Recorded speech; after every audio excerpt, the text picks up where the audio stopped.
trust. AM to the PM, PM to the AM phone. Eat up your per diem, you just gotta hate them phone. If I quit your BM, I still rock Mercedes phone. If I quit this season, I still... What's up, everybody? Glad you're with us. Out of Bounds. Westmore, Joe Franklin on this Tuesday. One more day closer to football. One more day closer to the SEC Media Days. Big 12 Media Days are underway right now. They're in Las Vegas. There was a little something that came out of SEC or Big 12 Media Days today that kind of, it affects Arkansas. Oklahoma State running back Doak Walker, winner last year. Ollie Gordon had a DUI not too long ago. Got in some trouble. And Coach Gundy announced at the media days that Gordon will not face any suspension, will not miss any playing time.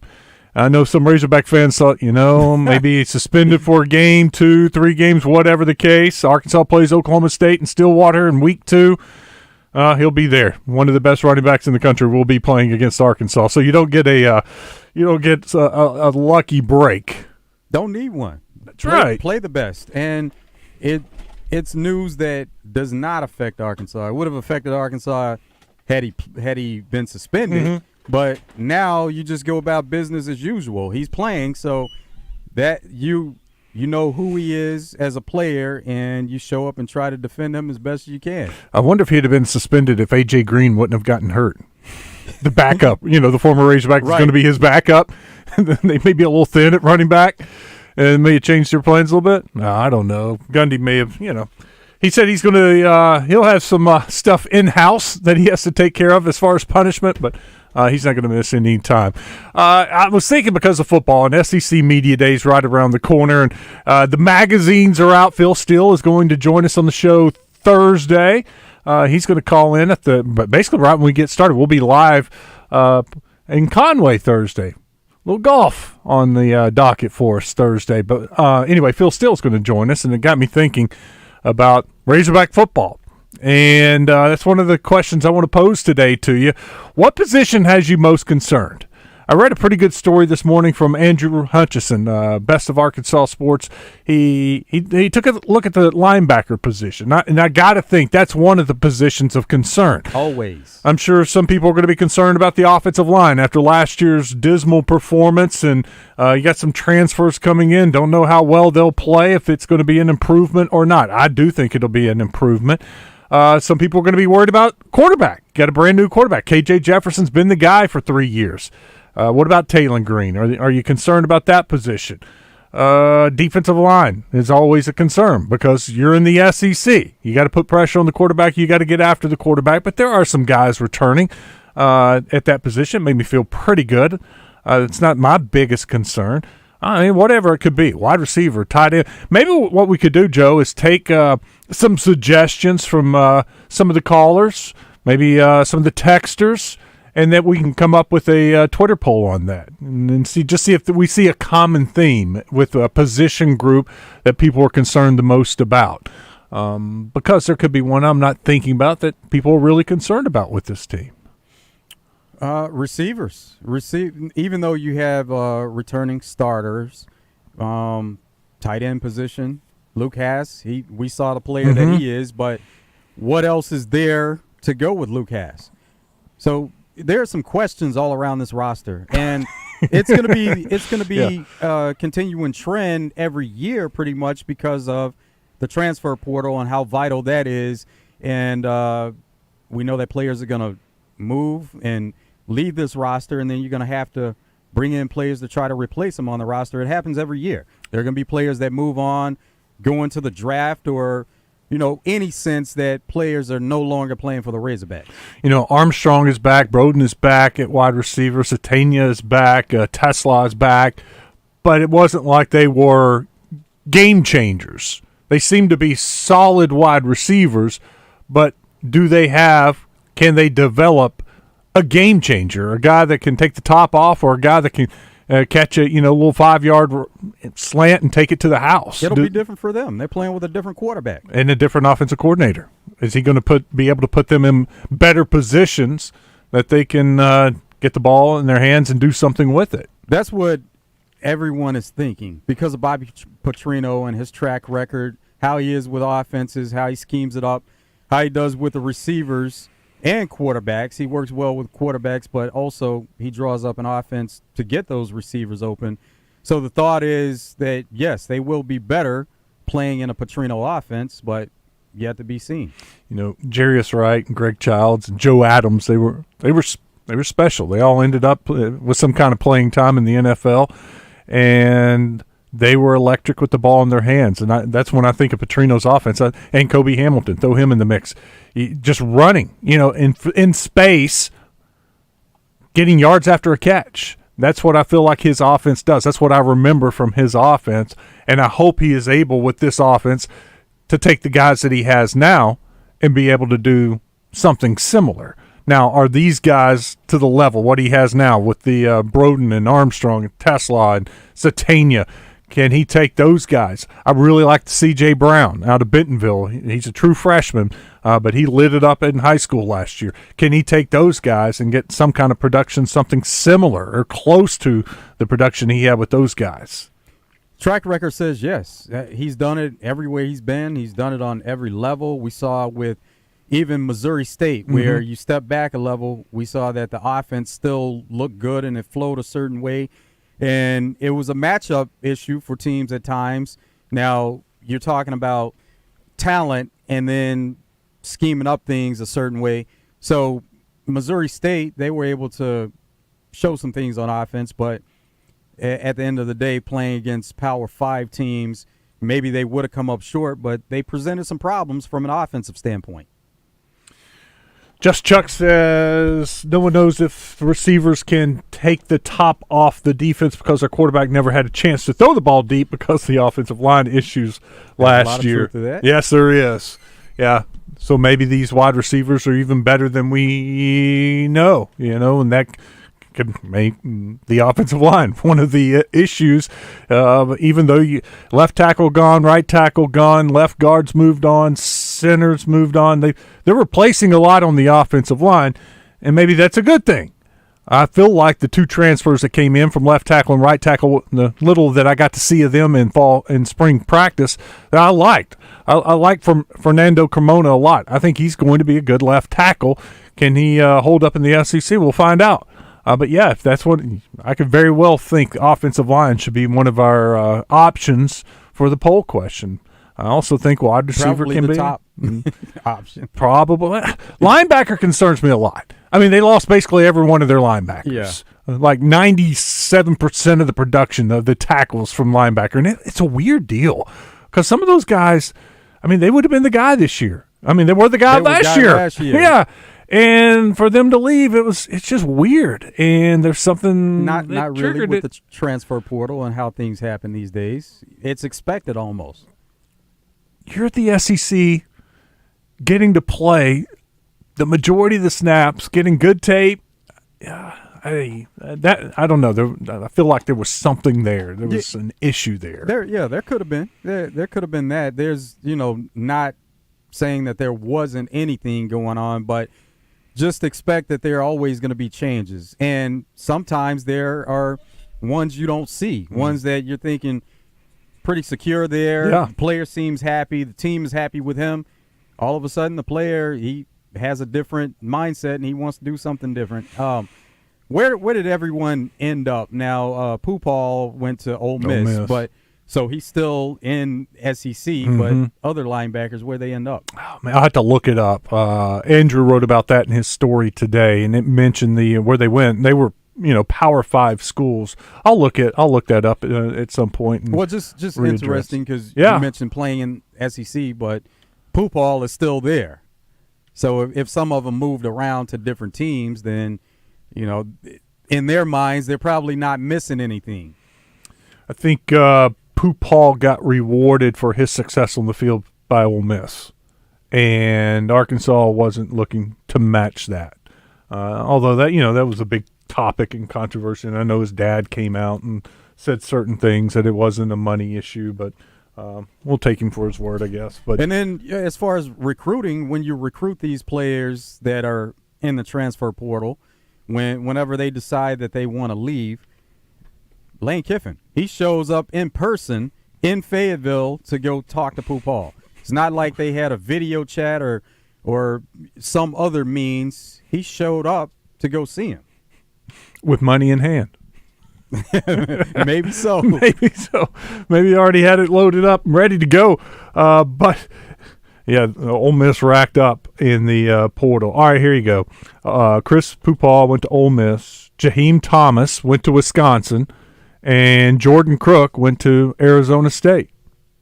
So they all went to Power 4 schools. Manny Powell, who was a backup, but, probably would have had some playing time with all the departures. He went to UNLV to follow Coach Barry Odom and Coach Schur, the linebacker Connections coach. are there, so that made sense. But 92.9% of the snaps at linebacker transferred out or graduated. That's from Andrew's story. It's a concern every year. But as far as Wisconsin, we talk SEC, Big Ten. Those are the two conferences that everyone looks at the top. And so if you go to Wisconsin, it's not one of the teams at the top of Big Ten, but it's one of those conferences. You're competing against some of the best. Arkansas is going to depend on, it looks like, just watching spring practice, Xavier Sorey. They got him out of the transfer portal. Former 5-star recruit from Georgia. He looks like he'll be one of the starters. And then one of my guys that I've always kind of followed, Brad Spence. His high school principal was my best friend growing up in high school. And so I've known about Brad Spence for a couple of years. And we actually got Brad Spence on The Zone right after he committed. And just, man, he was a lot of fun, and good. He had a great highlight. He had a pick 6 early in the season at War Memorial Stadium. Played a lot of special teams, and towards the end of the year, got some more playing time. I know they're high on him, and during spring practice, those were kind of the two guys at the linebacker spot. But then they got the other transfers in from, I think, Jacksonville State and another store. I had to look. But anyway, they feel like they replenish the linebacker room, but there's so many question marks there. That's at the top of my list, or one of the to me, one of the 3 or 4 position groups I'm really concerned about. Let's take some calls. 661-1037. What position group are you concerned the most with Razorback football this season? David's in Searcy. What's up, David? Well, since you asked the question, I'll just go ahead and say I'm a little concerned with the linebackers, but hey, I don't know. They're getting coached up, and we got some good athletes. So, let's just wait and see. You don't know till you throw them out there. But the reason I call, everybody's up in the air because we've lost this recruit, that recruit, 3 recruits. Mm-hmm. But it's money. It's a money deal, but it's not just the money. It's a combination of things. Everybody in the state of Arkansas, including the coach, knows that the seat is getting a little warm. Mm-hmm. And these kids know that too. But I'll tell you, if Coach Pittman he can go 5-7 this year. And if we don't have a couple of complete blowouts where we're just annihilated and get down by a couple of touchdowns, and what it looks to the average layman watching is that the players quit on the coach. And I've had people talk to me about that very same thing. And, of course, we've got lots of players gone that were there last year. And you can't have that. If he goes 5-7, West, and we lose a couple of the games or 34-31 losses to a couple of good teams, mm-hmm. he's not going anywhere because that's improvement, man. Everybody that watches football on Saturday, including these high school players, when they watch a couple of those performances last year, it was like, good Lord, you don't forget those things. And if they improve and play the good teams well, I'm not saying we can't get blown out by anyone, but you know what I'm saying. You've got to eliminate those couple of blowouts that should never have happened. And he'll be all right. The embarrassing losses, that's what's damning. Yes. And I'll be honest with you, Wes, I think I've already told you one time, I could see us going 4-8 easily, but I'm going with 6-6 strictly because of Bobby Petrino. And I loved hearing what KJ Jackson had to say about Coach Petrino on the article in the paper today. It was wonderful. Not necessarily because he's one of the greatest offensive minds in football, but because of how great a man he is to him. And that meant a lot to me. I really enjoyed reading all of that. Thanks, Wes. You bet.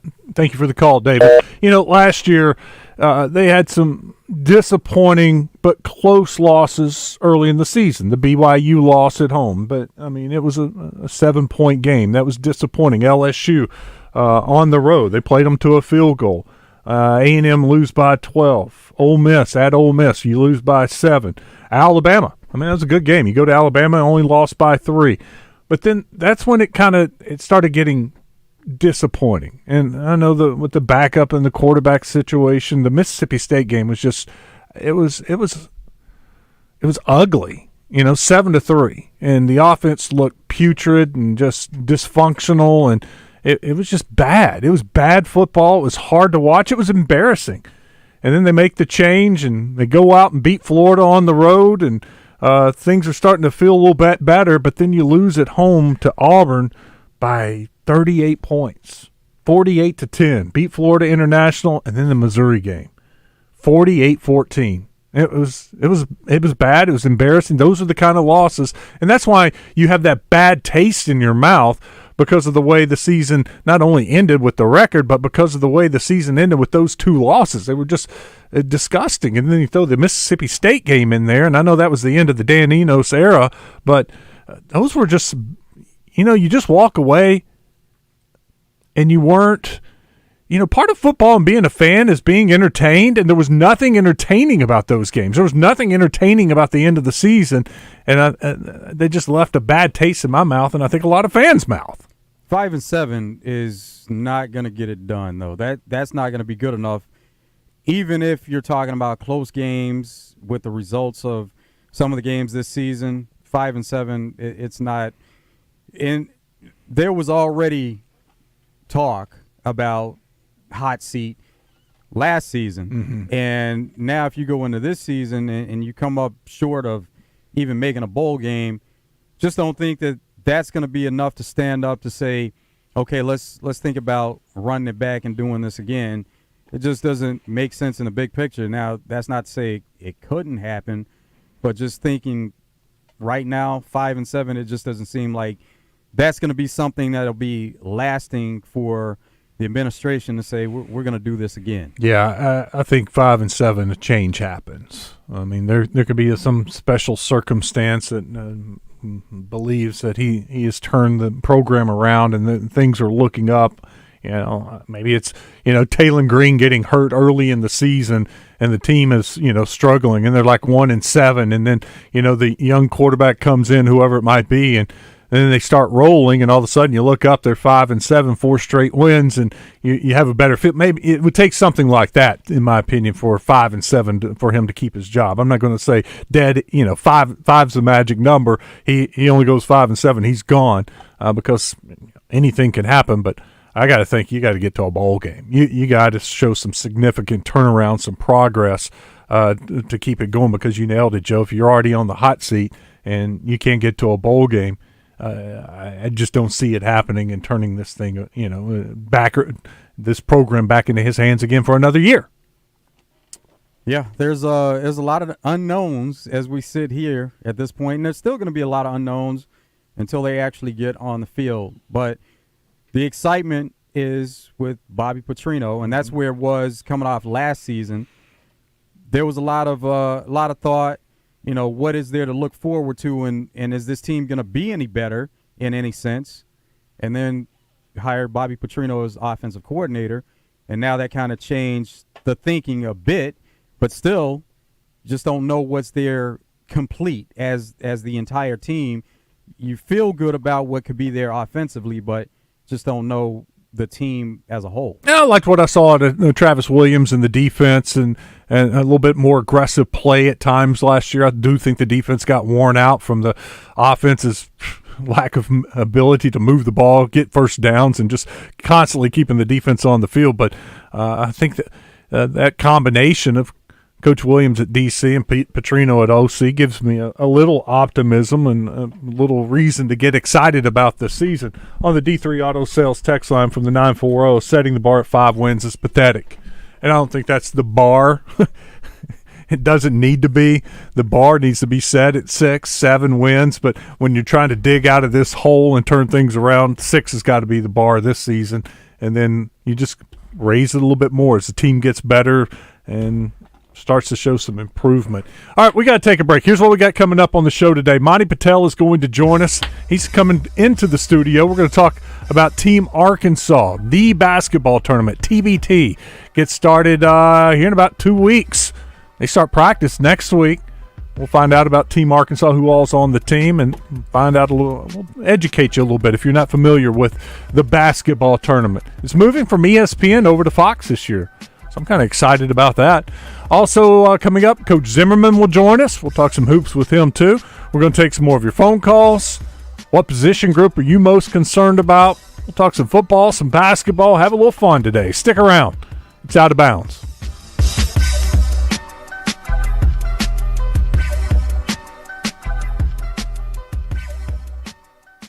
If you don't already have the Bet Saracen Sports Wager app, download it today from the app stores or go to BetSaracen.com. Bet Saracen is Arkansas's favorite sports betting app.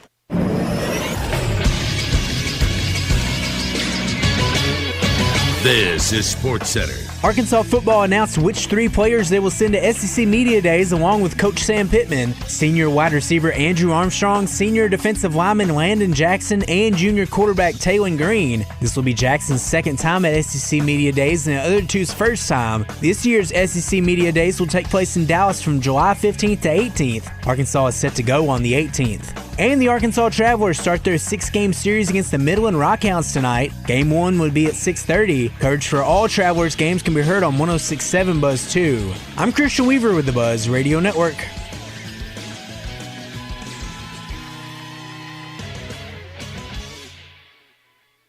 Hey everyone, this is Heather Baker, president and publisher of AY Media Group here in Arkansas. We publish 2 of the biggest and most widely read magazines in the entire state, AY Magazine and Arkansas Money and Politics. At AY and Arkansas Money and Politics, we keep you up to date on all the news you need to know and the stories you want to hear. Visit us online at aymag.com and armoneyandpolitics.com to see for yourself. Now, more than ever, it is important to be mindful of where you get your news and support your local businesses. With AY Media Group, you get the best of both worlds. Serious injuries happen every day. If it happens to you, don't wait. Dial 8. Dial 8 for Rainwater, Holton, Sexton. 888-8888. Anywhere in the state, dial 8. We've got you covered, Arkansas. Responsible attorneys Michael Rainwater and Bob Sexton. Spring has sprung, and that spells fun.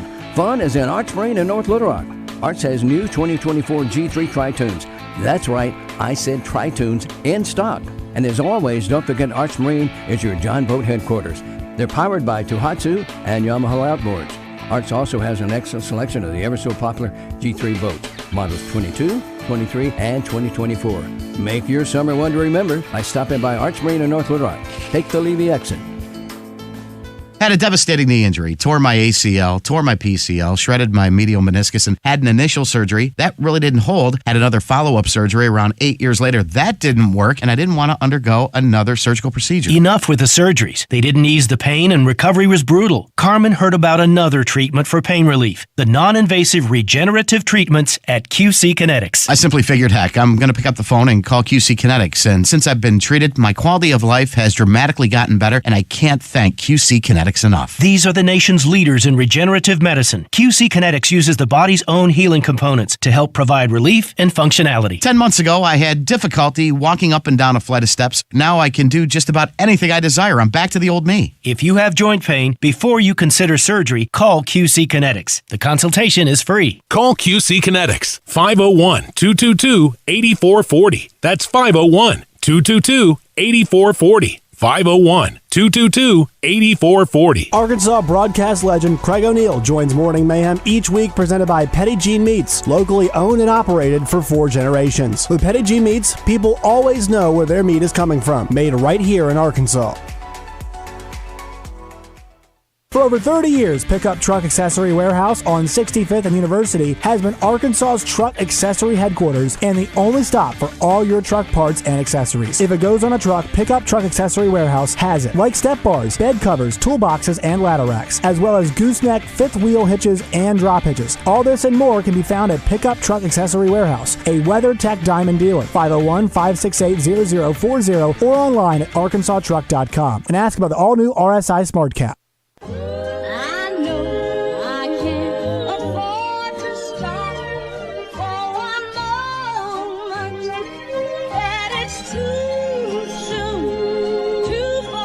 Push the off of the porch or break up down. Get this if it happen to blow, it makes a round sounds. Piece of cat on my lap, push it back and go to town down. Putting rap on my back and I'm black and snatching crowns. How they came back around like I took it selling points. I got a bag now, but it's nothing to brag about.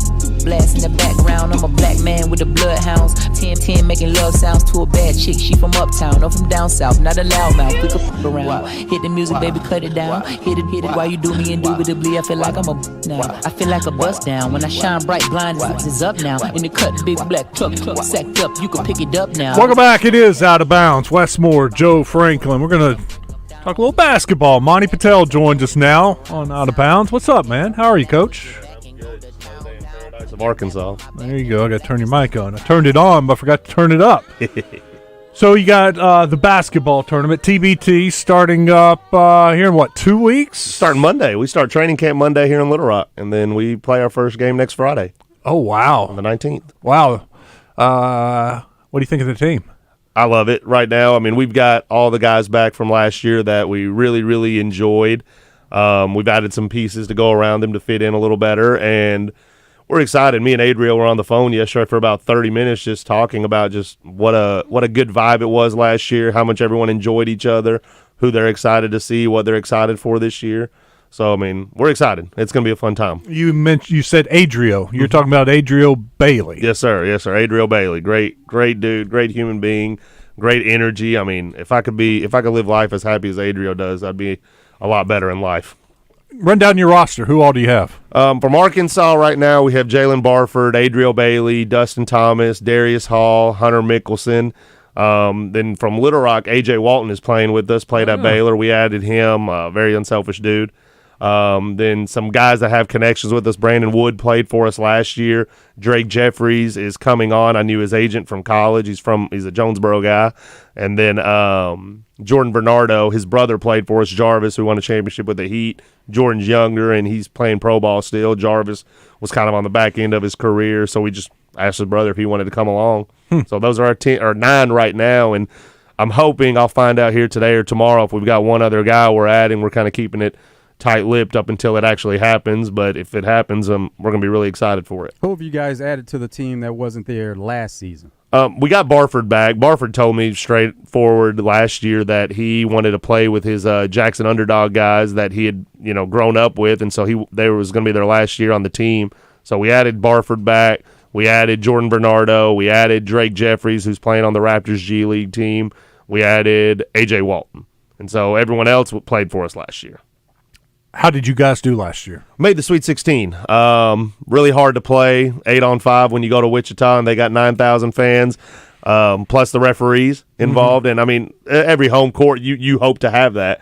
And so, we told our guys we got to be 10 points better, and we were probably 6 or 5 points better, and we needed to be a little bit more just to get that 1-point win. They were 1 of 23 going into the Elam ending and from 3, and they end up 3 of 26. And the worst shooter hit a 3-pointer to beat us, and we lived with it. It was unfortunate. Probably could have done something here and there different. It kind of eats away at me as a coach, but we had a chance to knock off Wichita and make the Elite Eight, and if they miss a shot, we're going for the win. You guys have your draw ready for this year as far as where you're going to be playing, or is that something that's still being determined? No, we know. We're going to Indianapolis. We play at historic Hinkle Fieldhouse. That's Hoosiers, cool. right? Yeah. And we play Eberline Drive. They actually have an Arkansas native on their team. Archie Goodwin's on that team.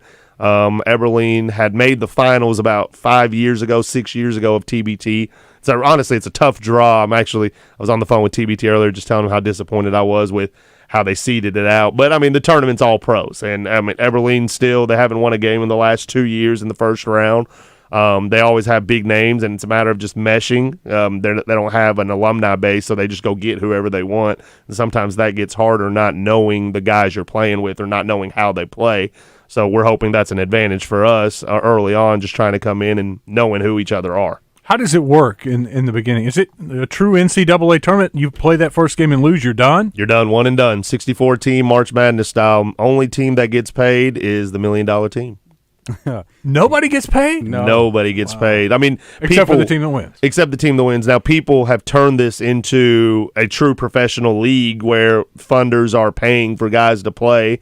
If you host, for example, Wichita hosting last year, they had a revenue share of about $7,500 a player to play however many games that they could keep hosting. So that's what we're hoping is we can get it down here in Fayetteville or in Little Rock or Hot Springs, somewhere to where we can also get a revenue share of the tickets to go get some of these other guys. I mean, the guys from Arkansas, typically they want to play. You got to have some other guys that you may not be able to necessarily get position-wise from other people, and you try to pay those guys to come along with you. What's the farthest you guys have gone? Sweet 16, that's the furthest team Arkansas has ever went. When I took over, the furthest they had went was they'd won the first game. My first year, we won the first game, lost the second. And then the last 2 years, we made the Sweet 16. We knocked off the home team once. This past year, we had a chance to knock off the home team. We didn't. Again, eats away at me a lot. Adriel said the same thing. But Sweet 16, and it's a difficult tournament. These guys, everyone in there has a resume. It's not like AAU where it's just a bunch of kids that could be good and or aren't good at times. And it's not like even March Madness where you have high major and low major. Some of these guys go overseas and turn into incredible players over time. So you're playing a pro every game. So how do you take the next step then? Part of it is you want to host and you need to have funding to just go draw these guys to show up and stay and go through it. And then also just, some of these guys that are younger, you take Muss's guys that have been, a lot of those guys are in the G League or on two-way contracts, and either you hope for them personally in their career that they go to the NBA and have a successful NBA career, but those that don't, you hope that they want to play in TBT and put the Arkansas name back on and represent.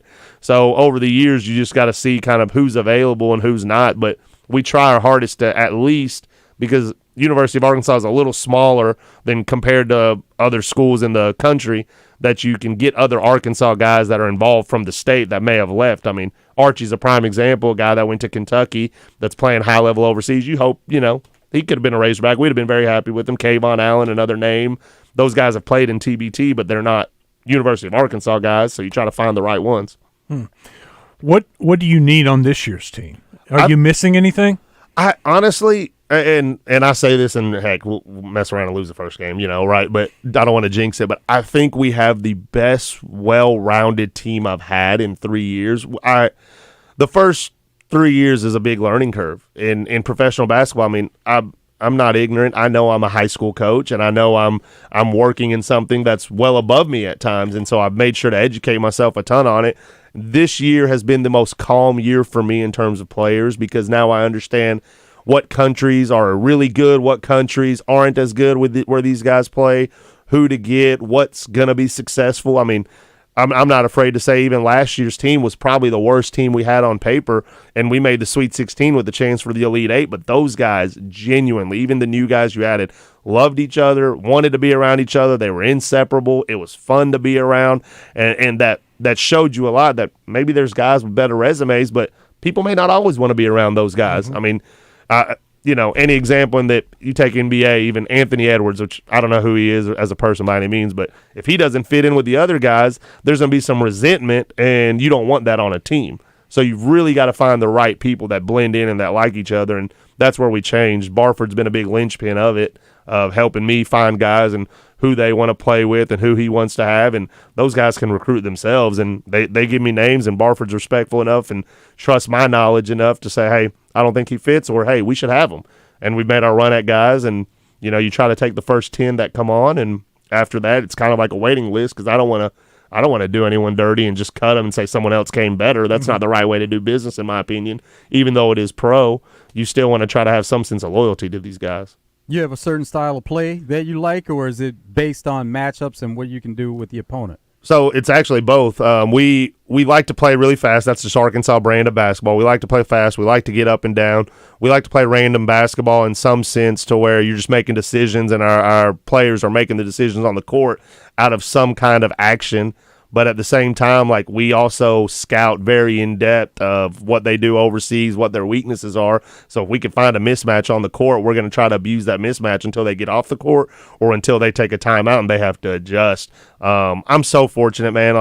Like just getting to meet people and getting to be in this position in life. I've got a really good staff of coaches that come from so many various levels of basketball that they help me just make up any deficiencies I may have on how to find these matchups and find whatever. And that makes me a better high school coach. I mean, again, I'm 34 years old. I still have a ton to learn. And I've got guys on my staff that have won a national championship in college that are now getting to coach pro or have been coaching around for 20, 30 years. So it's incredible. We're talking with Monty Patel. He's with Team Arkansas. The basketball tournament gets started here next week. What are the rules, or how is this game different from what normal basketball or NBA? So FIBA rules in terms of you can goaltend. The ball hits the rim, you can bat it away immediately. You can take it out of the goal, whatever you got to do to get rid of it. Then we play with the college three-point line. We play 30-second shot clock. And then you also have elam ending. So if the game is 60-60, or let's say 62-60, the team that's 62 is the winning team right now. They add 8 points as a target score. So the first team to 70 wins. So one team has to score 10, one team has to score 8. There's been huge comebacks in this, and regardless, every game ends on a game winner. Whether it's a 3, a 2-pointer, or a free throw, one way or another, it has to end on a game winner. So you can't stall out the clock. You still have to be able to score and get to the rack or get free throws generated, whatever it may be. So the strategy at the end of a game is so much more different than a typical high school, college, NBA game would be. When does that set? When do you 4 minutes or 5 minutes left on the clock, or excuse me, 4 minutes left on the clock, they shut it off. So they'll start the quarter at 9 minutes. It'll go down to 4, and the next dead ball is where they set it. Okay. So as far as quarters, how much time beginning? Are they 10-minute quarters? They're 10-minute quarters. And it's actually crazy because the way they cut it off at the end of a game, at the end of the fourth quarter, the game is only 4 minutes longer than a high school game. So it's hard to play 10 guys, and it's hard to get a rhythm. Once you get a rhythm, you want to let those guys go until they're tired. So there's a little strategy in that as well of trying to figure it out. It's actually 4 9-minute quarters. But, because of that time, you have to be very, very smart with how your rotations are, how quick you're subbing, how you're not. Some of these guys are used to playing 12-minute quarters, and they're used to going longer, or they're used to going shorter to get their rest.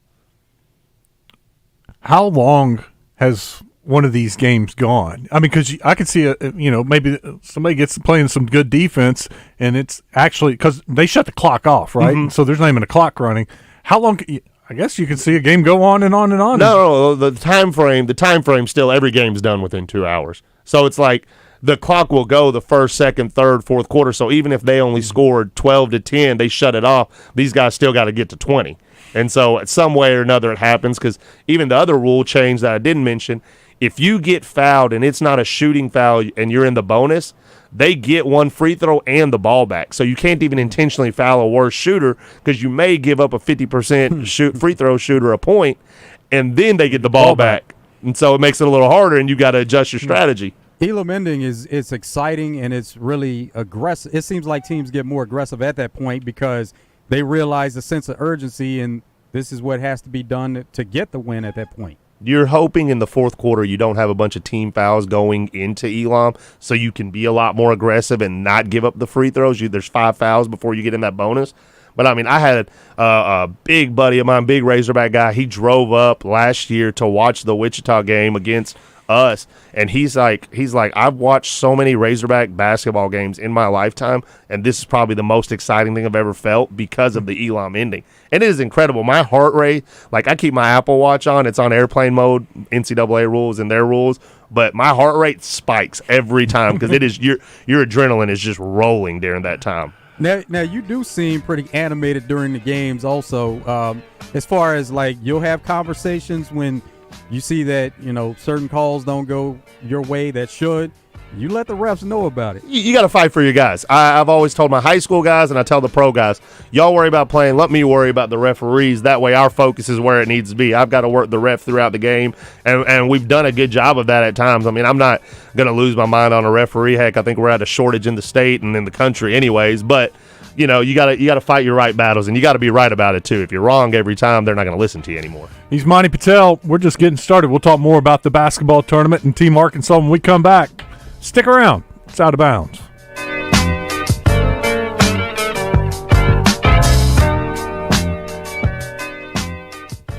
This is Pat Bradley for Alcoa Community Federal Credit Union in their summertime auto loan special with rates as low as 1.99%. Take the summer off with no payments for 90 days and up to 84 months financing. Offer valid on 23 and 24 models or refinance your current auto loan. Apply securely online at alcoacommunityfcu.org. This is the Pigskin Preacher bringing you the word. ESPN actually ran a graphic that read, "The Nuggets are 15-0 when Jokic has a triple-double." No kidding.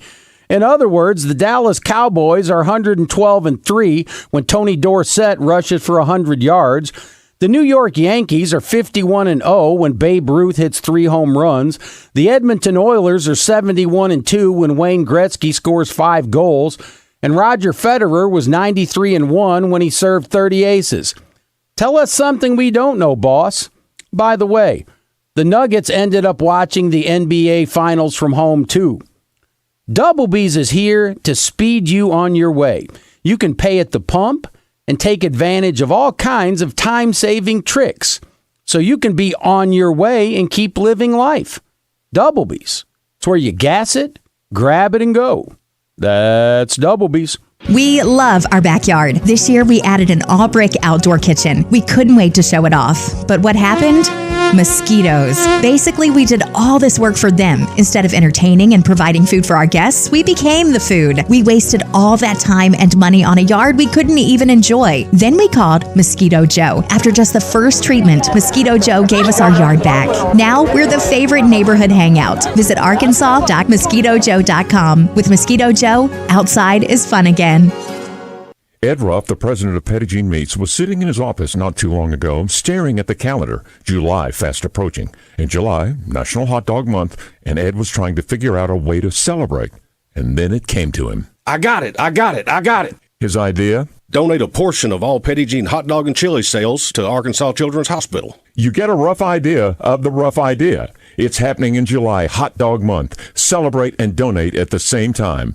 Petit Jean hot dogs and chili. You'll taste the difference. It's Justin Anker reminding you that CertaPro Painters is here to make your life a lot easier, especially when it comes to exterior painting. You may be noticing faded colors on your walls or on the exterior of your home, so let CertaPro Painters give you a freshen up for spring. Schedule your free estimate today at CertaPro.com. Each CertaPro Painters business is independently owned and operated right here in your community. It's simple to book, and it's even easier to get a great paint job done to your home. All you got to do is get CertaPro on the case. When choosing a painting professional, the choice is simple. Choose happy. Choose CertaPro Painters. Randy brings Drive Time Sports back to Searcy this Friday for the Sonic Air Raid 7-on-7 tournament at Harding University, presented by Double B's. Summer is the perfect time to get engaged, and I wouldn't go anywhere but Sissy's Log Cabin to find the perfect ring. Whatever you're looking for, I promise they have it. Sissy's Log Cabin is home to one of the largest loose diamond and engagement ring selections in the Mid-South. There, you'll find rings in every style, at every price point. Whether you want to shop popular designers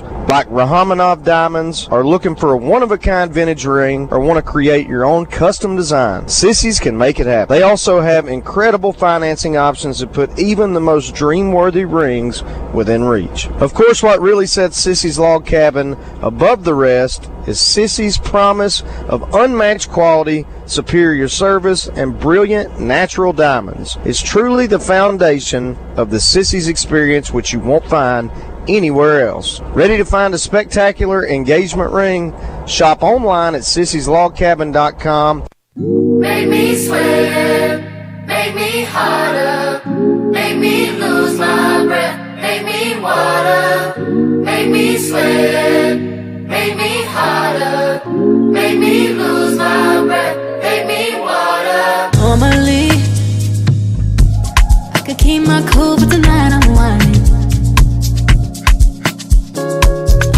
be in a dangerous mood. Can you match my timing?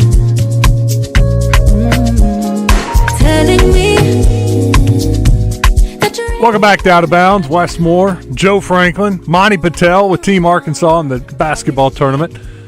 Hanging out in the studio with us. How do we get this tournament to Arkansas? I mean, honestly, I think we just have to get the right people in Arkansas on board. I know Coach Calipari. I've got to watch them practice the other day. I know he's he's busy, man. That dude is busy being here. You obviously are the guy that broke all the news, actually. But you know, Coach Cal got it to Kentucky. He had a really good relationship with their GM. He played for him. Twanny did. So they just got it to Kentucky, and those guys are loading up the Kentucky team right now. I mean, they've got 4 NBA guys on their team, like legit NBA guys that have played.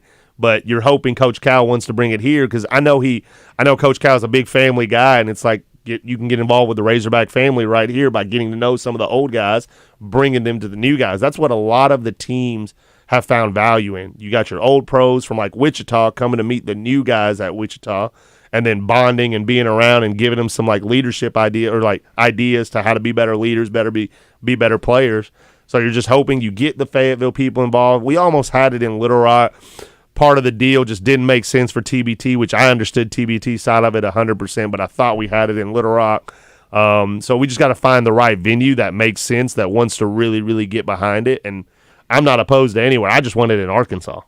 How much do these locations change? Because a place like Wichita is a staple, and I'm sure that there are a couple of other locations that they're probably there every year. It's any business. If TBT knows that the place can make them money, they're going to keep staying. Louisville's already pre-sold the 19th most tickets they've ever sold in any TBT game for the first game. Wichita they love it. Wichita fans love it. I mean, I went to a restaurant and you just hear someone say, "Hey man, you're that you know what that we play today," and I was like, "I just came for pizza. I just came for pizza."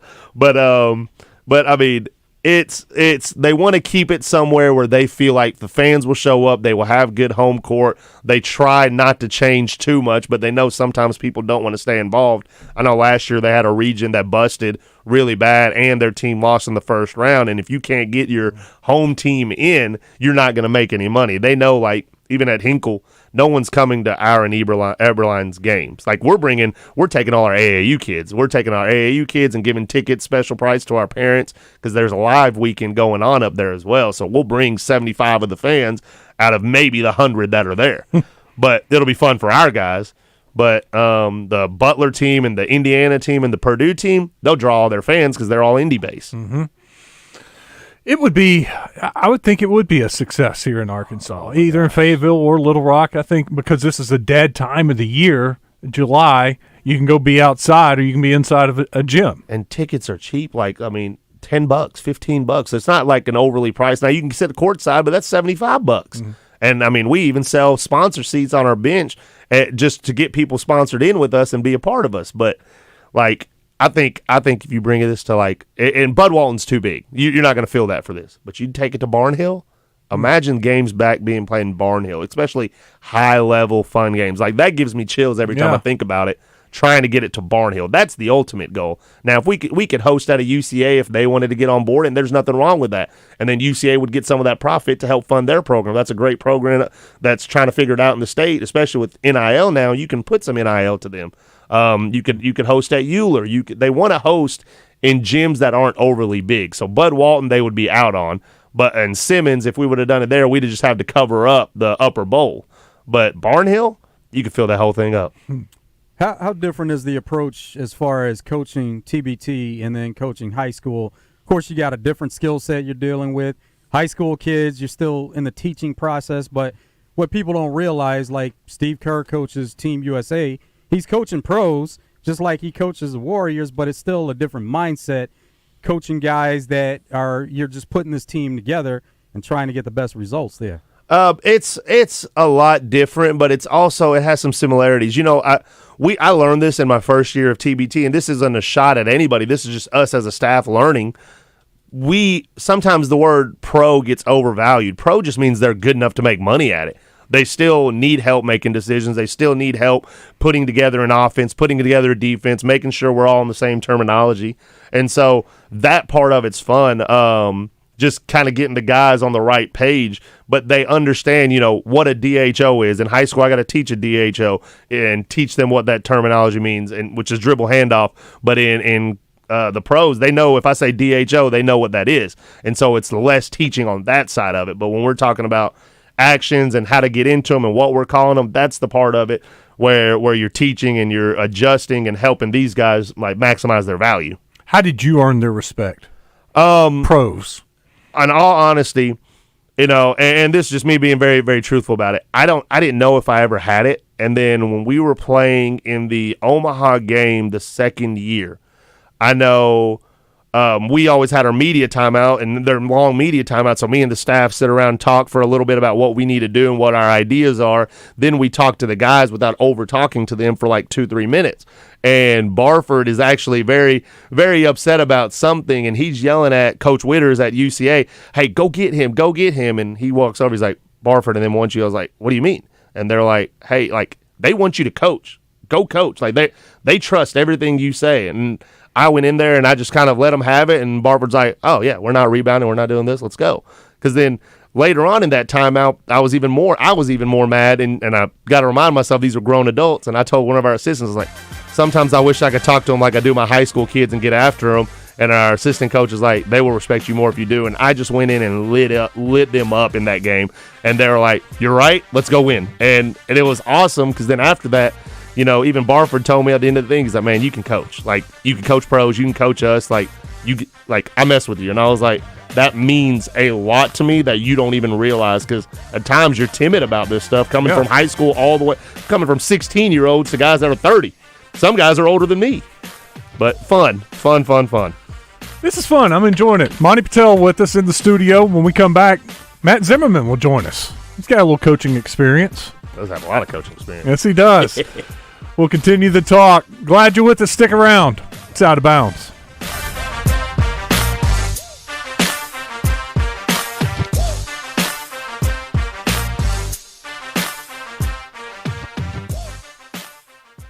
United Cerebral Palsy presents Trivia Night 2024, July 12th at US Pizza in Hillcrest, featuring American Idol and voice finalist Mary Beth Bird. Text Trivia24 to 41444. Ahoy, lake lovers, are you ready to hit the water? At Trader Bill's, you can get the all-new Godfrey Aqua pontoon that is built for speed with its Suzuki motor. You will slide through the waves in no time, getting you from the dock to your favorite cove so you can relax on the water. The Aqua pontoon is available now at Trader Bill's in Little Rock or in Hot Springs. Trader Bill's has 40 years in the business, service after the sale with experienced professionals, and a 5-year Suzuki warranty. And save up to $5,000 with a dealer rebate for a limited time only. Trader Bill's, where the fun awaits. If you've ever stood overlooking a bluff on Petit Jean, floated the Buffalo, taken a leisurely drive through miles of Delta farmland, or even witnessed a brilliant sunset from your own backyard, you know Arkansas is full of beauty. Naturally, that leaves no room for trash. Get litter out of the picture and keep Arkansas in its natural state, clean and green. Visit KeepArkansasBeautiful.com to learn more. A message from this station, the Arkansas Broadcasters Association, and the Keep Arkansas Beautiful Commission. 1037 The Buzz. KABZ Little Rock. Powered by you, the fan. Fire it up! I'm listening! Buzz News with KARK's Claire Kreitz. Thousands of Arkansans are without power this morning as Beryl made its way through Arkansas. Some of the areas hit the hardest were Miller, Faulkner, and White counties. At one point, each of those counties had more than 3,000 customers in the dark. There was a confirmed tornado in Sparkman and in Jefferson County, and several areas had flash flooding, including North Little Rock and Hillcrest in Little Rock. The Little Rock Police Department is stepping up to the plate, helping out families in the summer by giving away free meals this week. It's part of their mentorship programs for children in the city. They're doing this every day this week at 2521 Arch Street, serving breakfast from 8:30 to 9:30 and lunch from 11:30 to 12:30. This is Claire Kreitz for the Buzz Radio Network.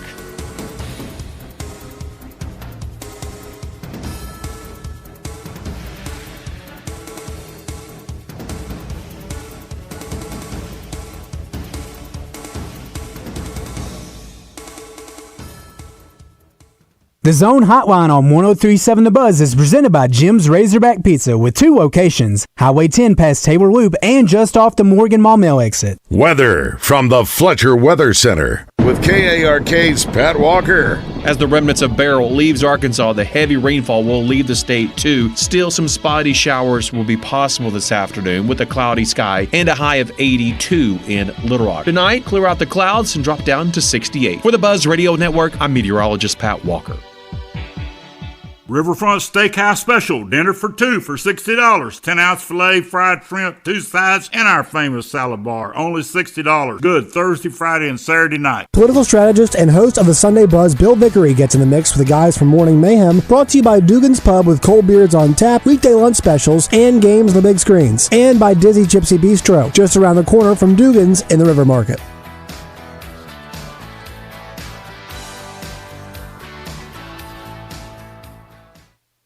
This is Pat Bradley for Brewskis. Every Monday at both locations, that's downtown Little Rock and North Little Rock, we are bringing you $1 Wing Mondays. That's right, $1 Wing Mondays. That's traditional and boneless. Also, we have 11 different sauces to choose from. Not only that, watch every game on the big screen TVs and enjoy a cold beverage with some friends. Don't miss out on our $1 Wing Mondays. That's dine-in only at Brewskis. You're home for lunch, happy hour, and late night.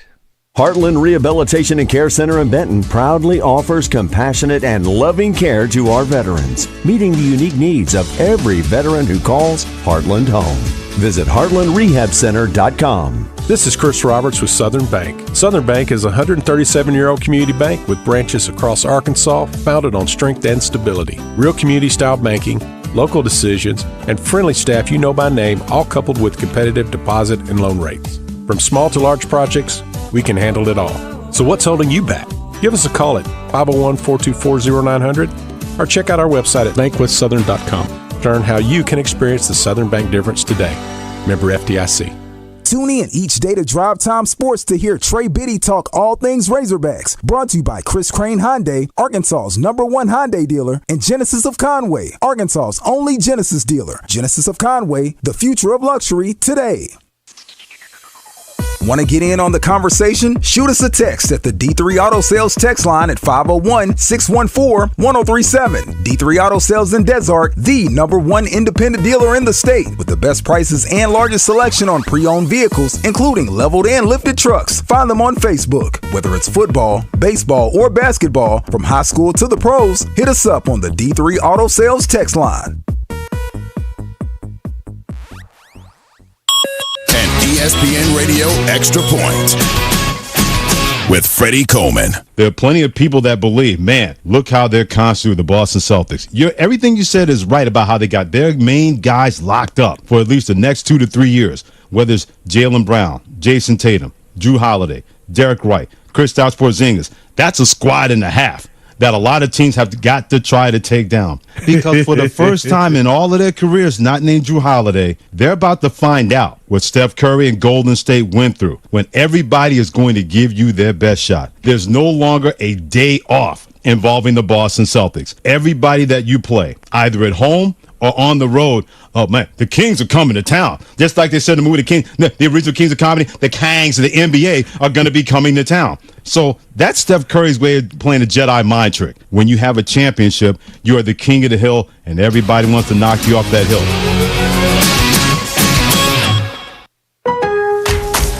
Lowe's knows owning a project means owning the right tools. And during Craftsman Days, you can save big on what you need from a brand you trust. Get a free Select V20 tool when you buy a Select Battery 2-pack. Plus, get your choice of the V20 string trimmer or leaf blower for only $99. Find these savings and more today. Lowe's knows home improvement. Valid through 7/10 while supplies last. Selection varies by location. eBay Motors is here for the ride. Go ahead, feel your engine. Admire that perfectly installed exhaust. Your vehicle's moving along this freeway like it was made from fresh installs and a whole lot of love. With eBay Motors, you get over 122 million parts to keep it running. And with eBay Guaranteed Fit, they'll be the perfect fit every time. Plus, at these prices, well, we're burning rubber, not cash. Keep your ride or die alive at ebaymotors.com. Eligible items only. Exclusions. Live from the Signal Media Studios, this is Out of Bounds with Joe Franklin and Wes Moore on 103.7 The Buzz. Parmesan with my accountant lips. In fact, I'm down in this. You say with my boo babe tastes like Kool-Aid for the analyst. Girl, I can buy your Westy world with my base stuff.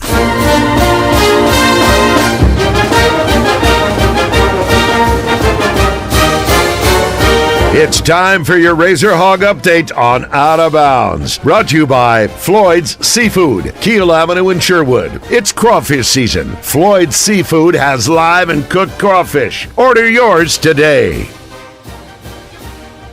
Olympics right around the corner, and a couple more former Razorbacks have made the Jamaican national team. That was announced yesterday. Also in track, Razorback senior Amber Anning adds a first-team academic All-America honor. That was from College Sports Communicators. She's one of 18 members on the first-team academic All-America, so congratulations to her. Really, that's about it for the Razorback news. Got some former Razorbacks going to be playing in TBT, the basketball tournament, and Monty Patel's hanging out with us. Talking a little bit about the tournament that's right around the corner, and Coach Matt Zimmerman will be joining us here in a few minutes. Coach Matt, you know, Matt's the Sportscaster of the Year. Oh, yeah, no, I saw Yeah. him. I'm like, man, you are a big-time dude. He is big time. You are a big-time dude. His personality, man, infectious. How would you like to have somebody like that on your staff? Well, that's the plan. That's the plan? That's the plan, to add Coach Z. He's in. He's in with us. He gave us the commitment 2-3 days ago. Told us he's coaching with us, so we haven't announced it yet, so I guess breaking news here. But Coach Z is with us. All right. Well, we'll bring Coach Matt Zimmerman in and talk a little basketball with him and see what kind of plans he has for the basketball tournament. Joe's on the phone with him right now. You guys practice in Little Rock next Monday, Tuesday, Wednesday. Is that the email I got from you today? Yes, sir. Yes, sir. So we're kind of set out different times. We're going to host an event actually at a Skin Fix Med Spa. So anyone's welcome to come out, get autographs, get pictures. They're one of our bigger sponsors over on H Street. Mm-hmm. But Stephanie has done an incredible job of helping me kind of get this a little further and further. So we're hosting a big event there. It'll be announced on our socials and her socials as well. So we hope to have a lot of people come out. So you get 3 practices, and then you go. 3, really 4, because we'll fly into Indy and I'll practice again.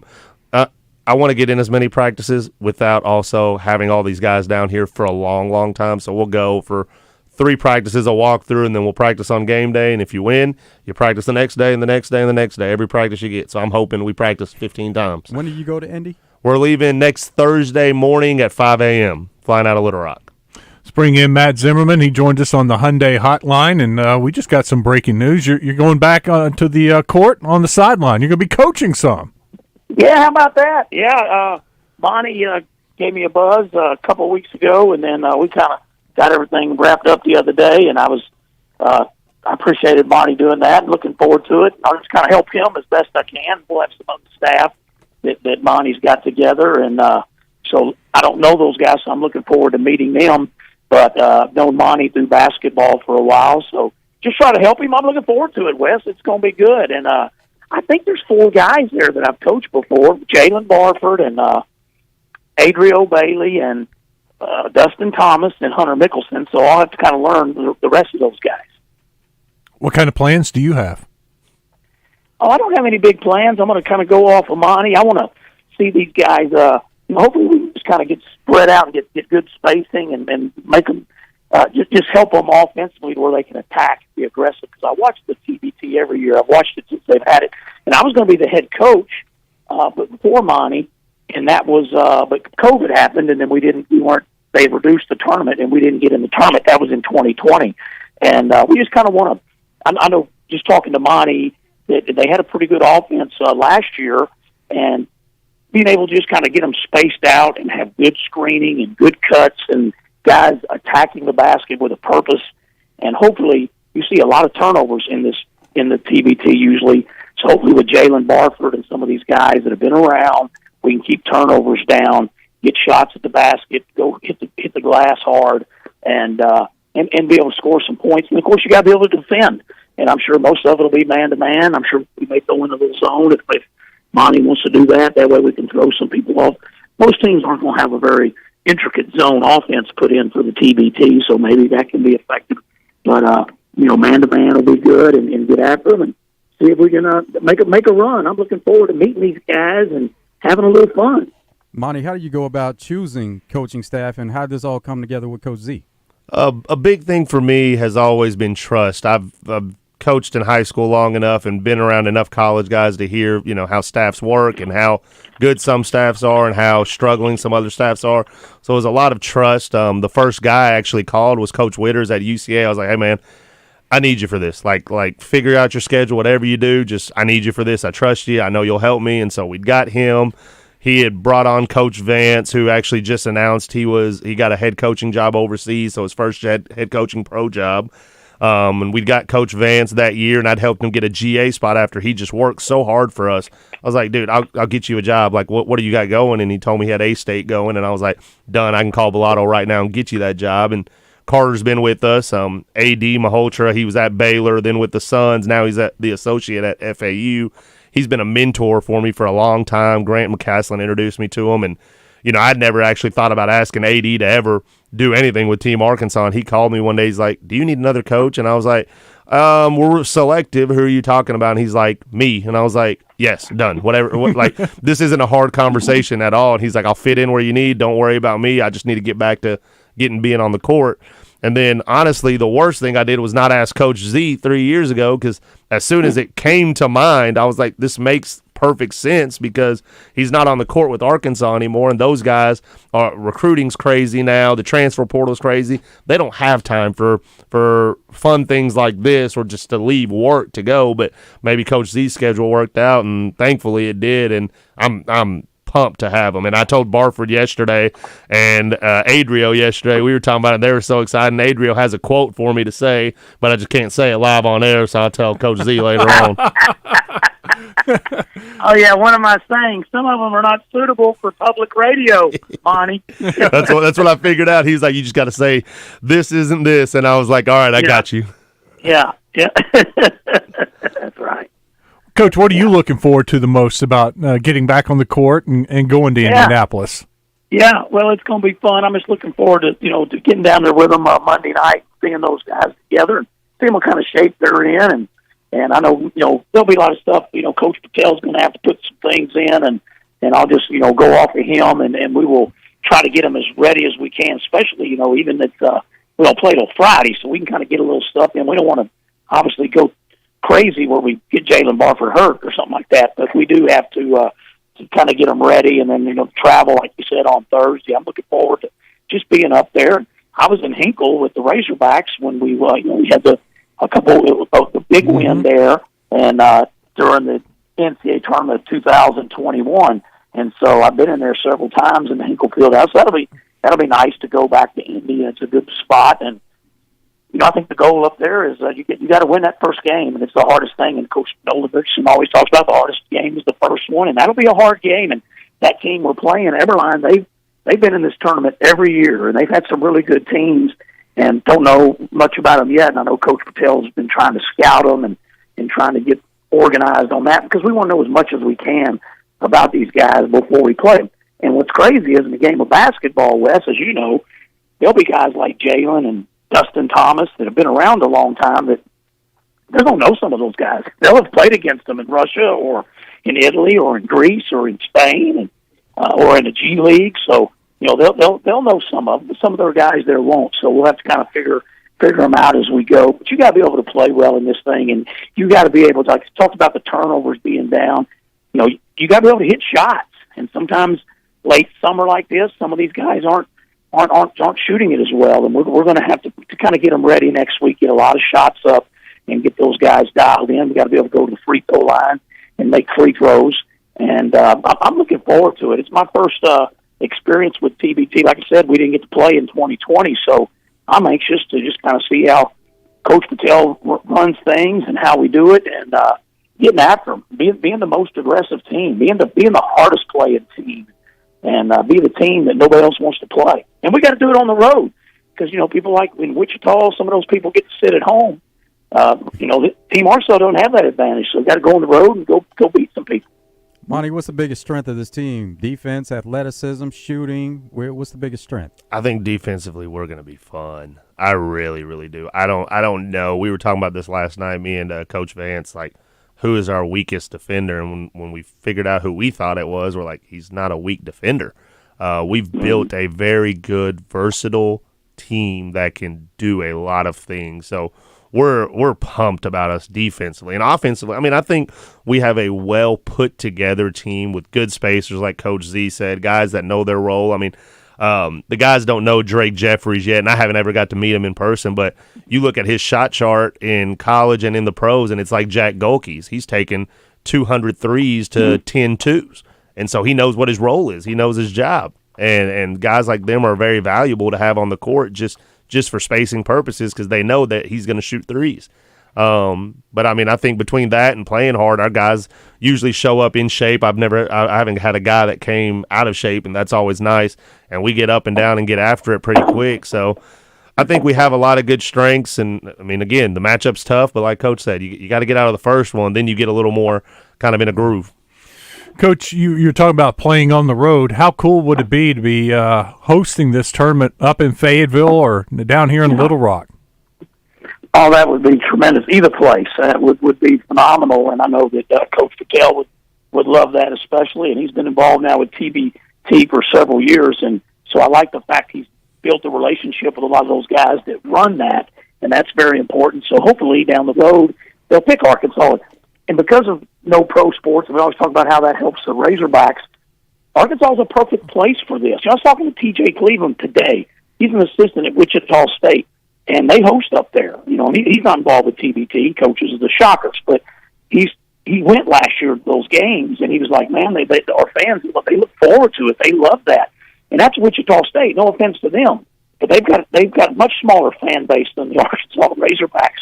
So I think we would have some great crowds, and they'd get to see some former Razorbacks play and representing the state of Arkansas and being the only team from the state in TBT. It'd be awesome, and whether it's in Fayetteville or Little Rock, it'd be a tremendous advantage. It's not easy now. You know, some of the teams you play in this, they're not from there either, so you get a true neutral game. I like that, but it would be awesome to be able to have it at home sometime down the line. It seems like a perfect place to host a TBT would be in the state of Arkansas.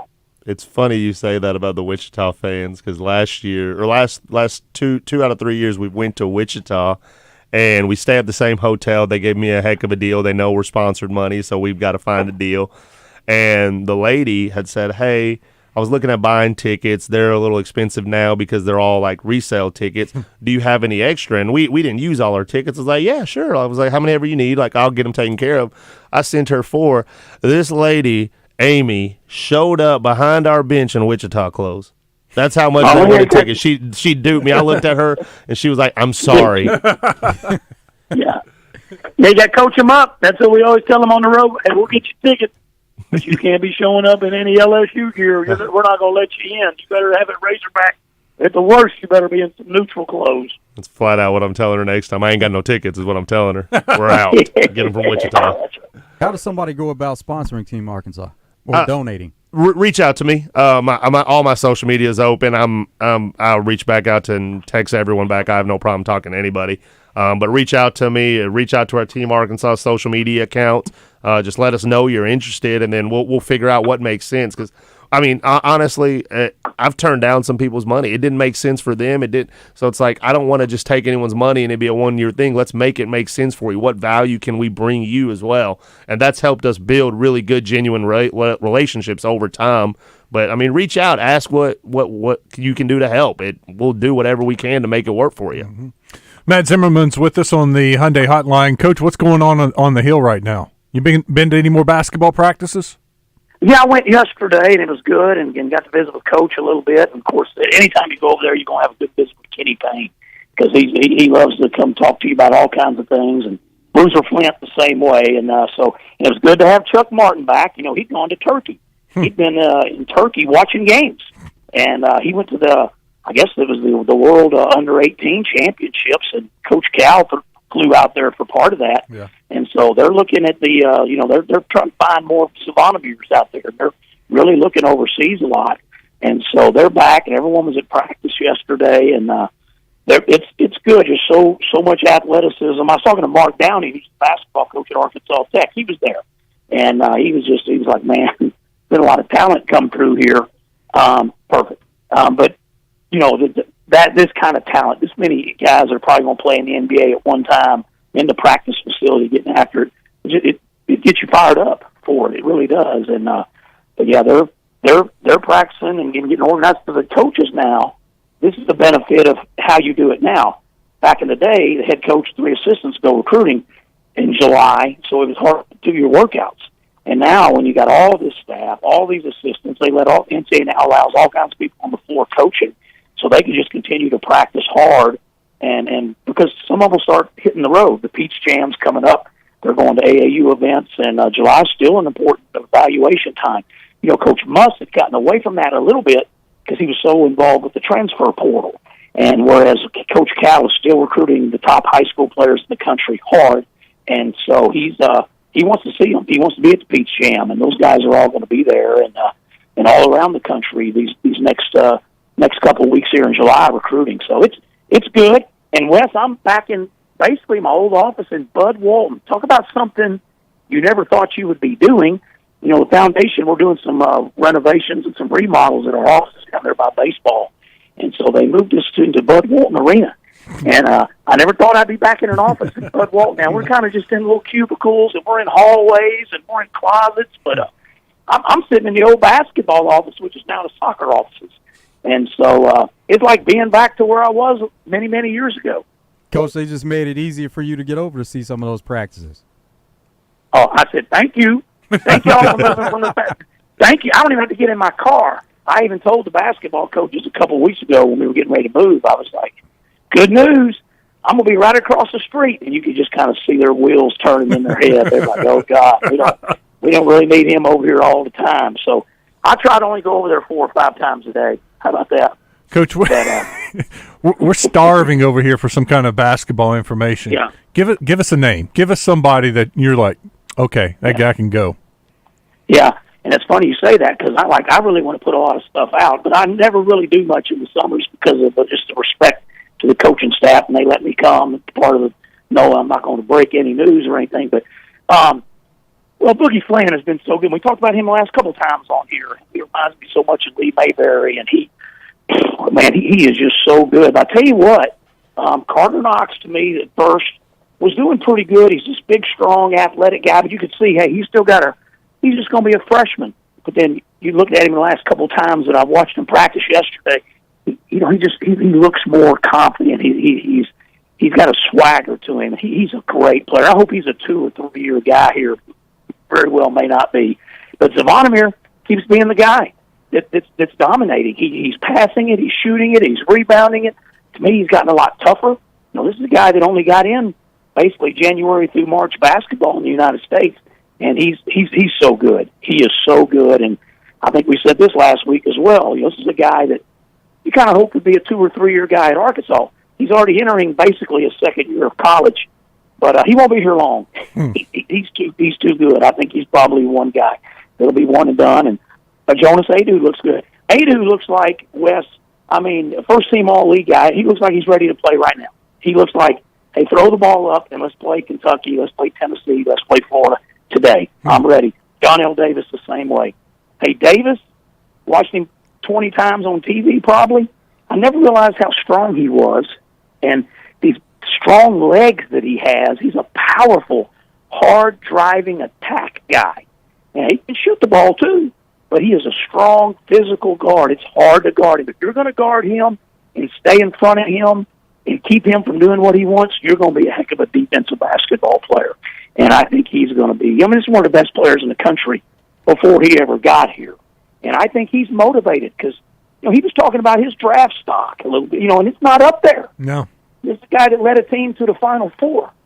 And he's like, everyone on the team, they think everyone on the team is going to play in the NBA, but me. And I'm thinking, well, you're a dang good player. He knows he's a dang good player. But I think he's very motivated that, for a guy that led a mid-major to a Final Four and was considered one of the top 1 or 2 or 3 in the portal, he still doesn't feel like the pros have enough respect for him. And so I think he's a very motivated, older guy. I love him. I love that. That was fun. That was a great 2 minutes right there. Coach, I see practice next Tuesday at 5 o'clock. Oh, good. That's good. I look forward to it. That'll be great. And looking forward to working with Coach Patel and some of the 4 guys that coached before, and looking forward to that. And I'm going to make sure I tell all them, don't be saying any of my old sayings now, get me in trouble. Because back then I was coaching, Wes. I could say some things, but now I'm like a media guy. They can't be telling them all my old sayings. I won't be back on the buzz anymore. Well, what are you going to be doing next Tuesday at 2 o'clock since practice starts at 5? I'll be on here with y'all. You know the deal. I'll be back on with you on Tuesday. We'll be talking it up. We'll be talking about the Razorbacks, talking about Team Arkansas. It'll be good. Well, I think you need to be here in the studio. Oh, okay. Gotcha. We can do that. Y'all go eat lunch and then just swing on by here. Okay, deal. We'll do it. Got it. I may go eat lunch with you. We have that event Tuesday beforehand. Okay. Come to the event. We're having food. Rock and roll sushi. Plug. Yeah, there we go. Oh. Well, I miss some rock and roll sushi. They used to bring it every Thursday, and they're taking a couple months off. They'll be back in the fall. Chris is sponsoring our meal over there for all 50, 60 people, so come. Joe, I know what we're doing next Tuesday for lunch. We'd love to have you. Good. And we'll come straight here and do the show. All right, Coach, have a safe trip to Little Thanks, Rock. guys. We'll see you next week. Thanks, Coach. Okay, guys. Appreciate you. Matt Zimmerman joining us. So, Monty, you were just nodding your head because I know you went up to practice, and I don't know how much you want to say, but you kept nodding when Coach Z was talking. I want to hear – we're going to take a break, but I want to hear what you can say and feel comfortable saying about this Razorback team after watching practice. Sure. All right.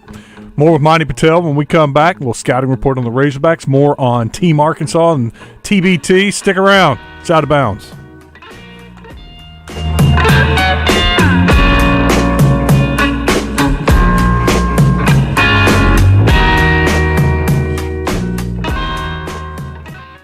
Trey Reed here from the Wild Side on 103.7 The Buzz, inviting you to join Mark Hedrick and me Tuesday nights at 7. Brought to you by Westrock Landing at Lake Maumelle. All about tire and brake, Edwards Food Giant, Battery Outfitters, Trader Bill's Outdoors, and Fish On Custom Rods. It's the Wild Side, Tuesday nights at 7 on 103.7 The Buzz.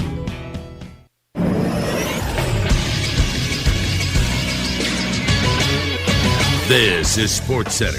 Arkansas football announced which 3 players they will send to SEC Media Days along with Coach Sam Pittman, senior wide receiver Andrew Armstrong, senior defensive lineman Landon Jackson, and junior quarterback Taylon Green. This will be Jackson's second time at SEC Media Days and the other two's first time. This year's SEC Media Days will take place in Dallas from July 15th to 18th. Arkansas is set to go on the 18th. And the Arkansas Travelers start their 6-game series against the Midland Rockhounds tonight. Game 1 would be at 6:30. Coverage for all Travelers games can be heard on 106.7 Buzz 2. I'm Christian Weaver with the Buzz Radio Network.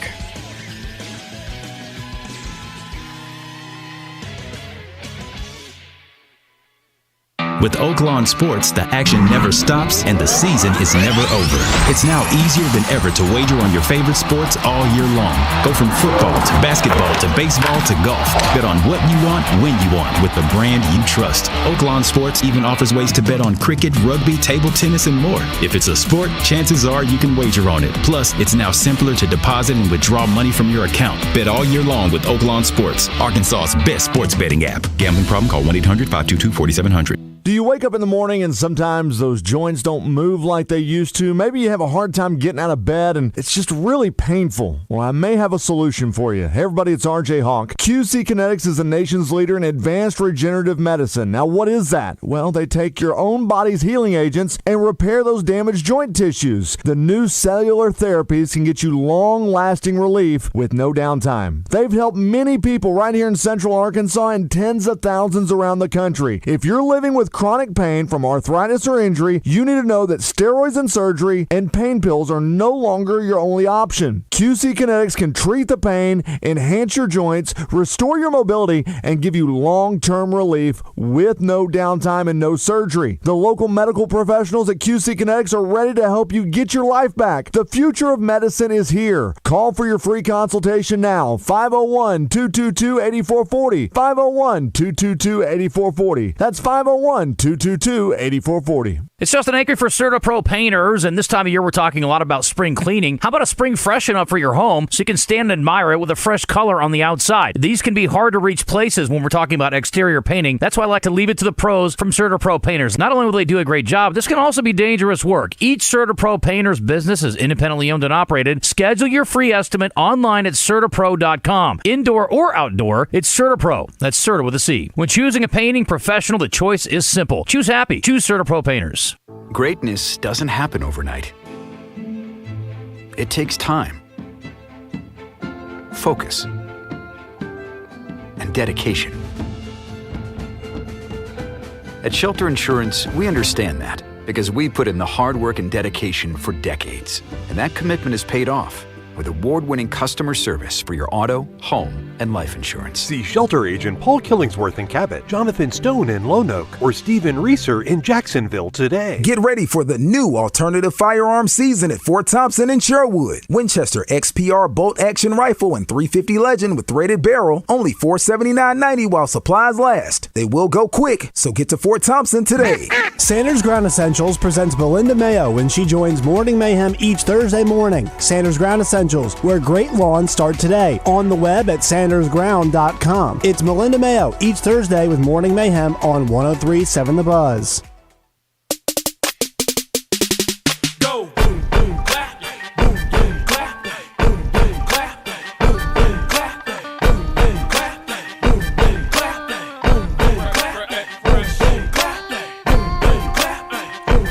Welcome back to Out of Bounds. Wes Moore, Joe Franklin, got Monty Patel hanging out with us, talking some hoops. Let's talk some Razorback hoops. You got to go to a practice not too long ago and see Coach Cal and his staff in action. What'd you think?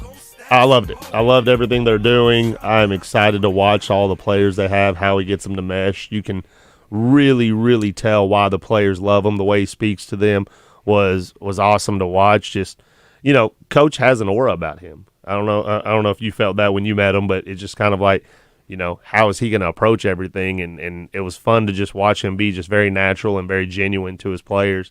And those guys responded well, and he'd tell them what they were doing wrong, and then he'd build them right back up instantly as soon as they did the right thing.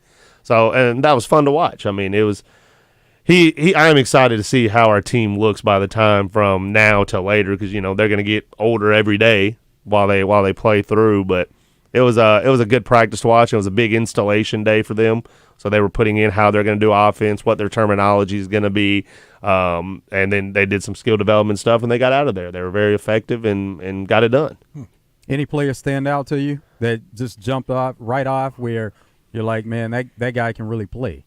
I thought that about a lot of the guys they had. The one that stood out to me was Boogie, but it was just I love good energy players, and that dude was just having the time of his life. You could tell that guy. He reminds me of Adriel. They don't have bad days. They might have something go wrong for 30 seconds, and they just figure out a way to get over it. And Boogie was so fun to watch, and his name is so suiting for him because he's just dancing, having a good time, bebopping, getting shots up, playing well. Obviously, I've seen Jonell play when he was at FAU and going through the tournament and all that good stuff. And Z was just as much having fun. So they've got a lot of pieces, and they are going to be very, very fun to watch with that. Anything they're missing? Not off the top that I could tell. I mean, obviously, what people don't realize it with pros or with even high-level college players, these guys don't miss a ton of shots in practice. I mean, and so when they're shooting the ball, it looks great. But then you don't know how well it translates into a game. I know even during TBT, going back to that, like when we were at Creighton, Coach McDermott let us into practice, and Doug was actually there. And so Doug was practicing the whole team practice with his dad's team. Creighton's players, they very few times missed open threes. Doug didn't miss a three, we don't think, the whole 2 hours of practice. It was incredible. And that was kind of like what you see with these guys. They've got rim protection, they've got ball handlers, they've got decision makers. They seem to be shooting it very well at the practice I went to. I mean, you won't know till the games start like what you're really missing and what part of it's going, but even you've got connectors on there which are very, very important. So I'm excited to see. I mean, I really and truly am, and I can't wait to see the success they have. How much basketball you get a chance to watch with a busy schedule, but whether it's college, NBA, any level, how much you get a chance to watch? we try so hard as a AAU staff and as a high school staff, try to get to as many practices as we can on our downtime. I mean, even me and my fiance, we went on our first vacation in 5 years of being together. This is our first vacation. We went out to L.A., and I know she was going to sleep in a little bit on vacation. I was like, hey, honey, I'm going to sneak over to USC and watch Muss and then practice. She's like, are you just going to work the whole time you're here? And I was like, no, I'm just going to go to one practice. So I just went for 2 hours, watch practice there. But anytime we're in a new city, even this weekend, we're going to Phoenix, and Colin Moore from North Little Rock, he plays at Grand Canyon. I was going to reach out to Colin and say, hey, can you get me into practice? I want to go watch. But, I mean, you gotta learn in this business. The day you stop learning as a coach is the day you need to retire and get out. And I try to get in as many practices as possible just to steal one thing. If you steal one thing, you came away happy. What'd you see out at USC with Coach Muss? He's installing. He's getting his stuff going. I mean, they're doing some of the same drills. He had a couple new drills that I hadn't seen before that they were going after.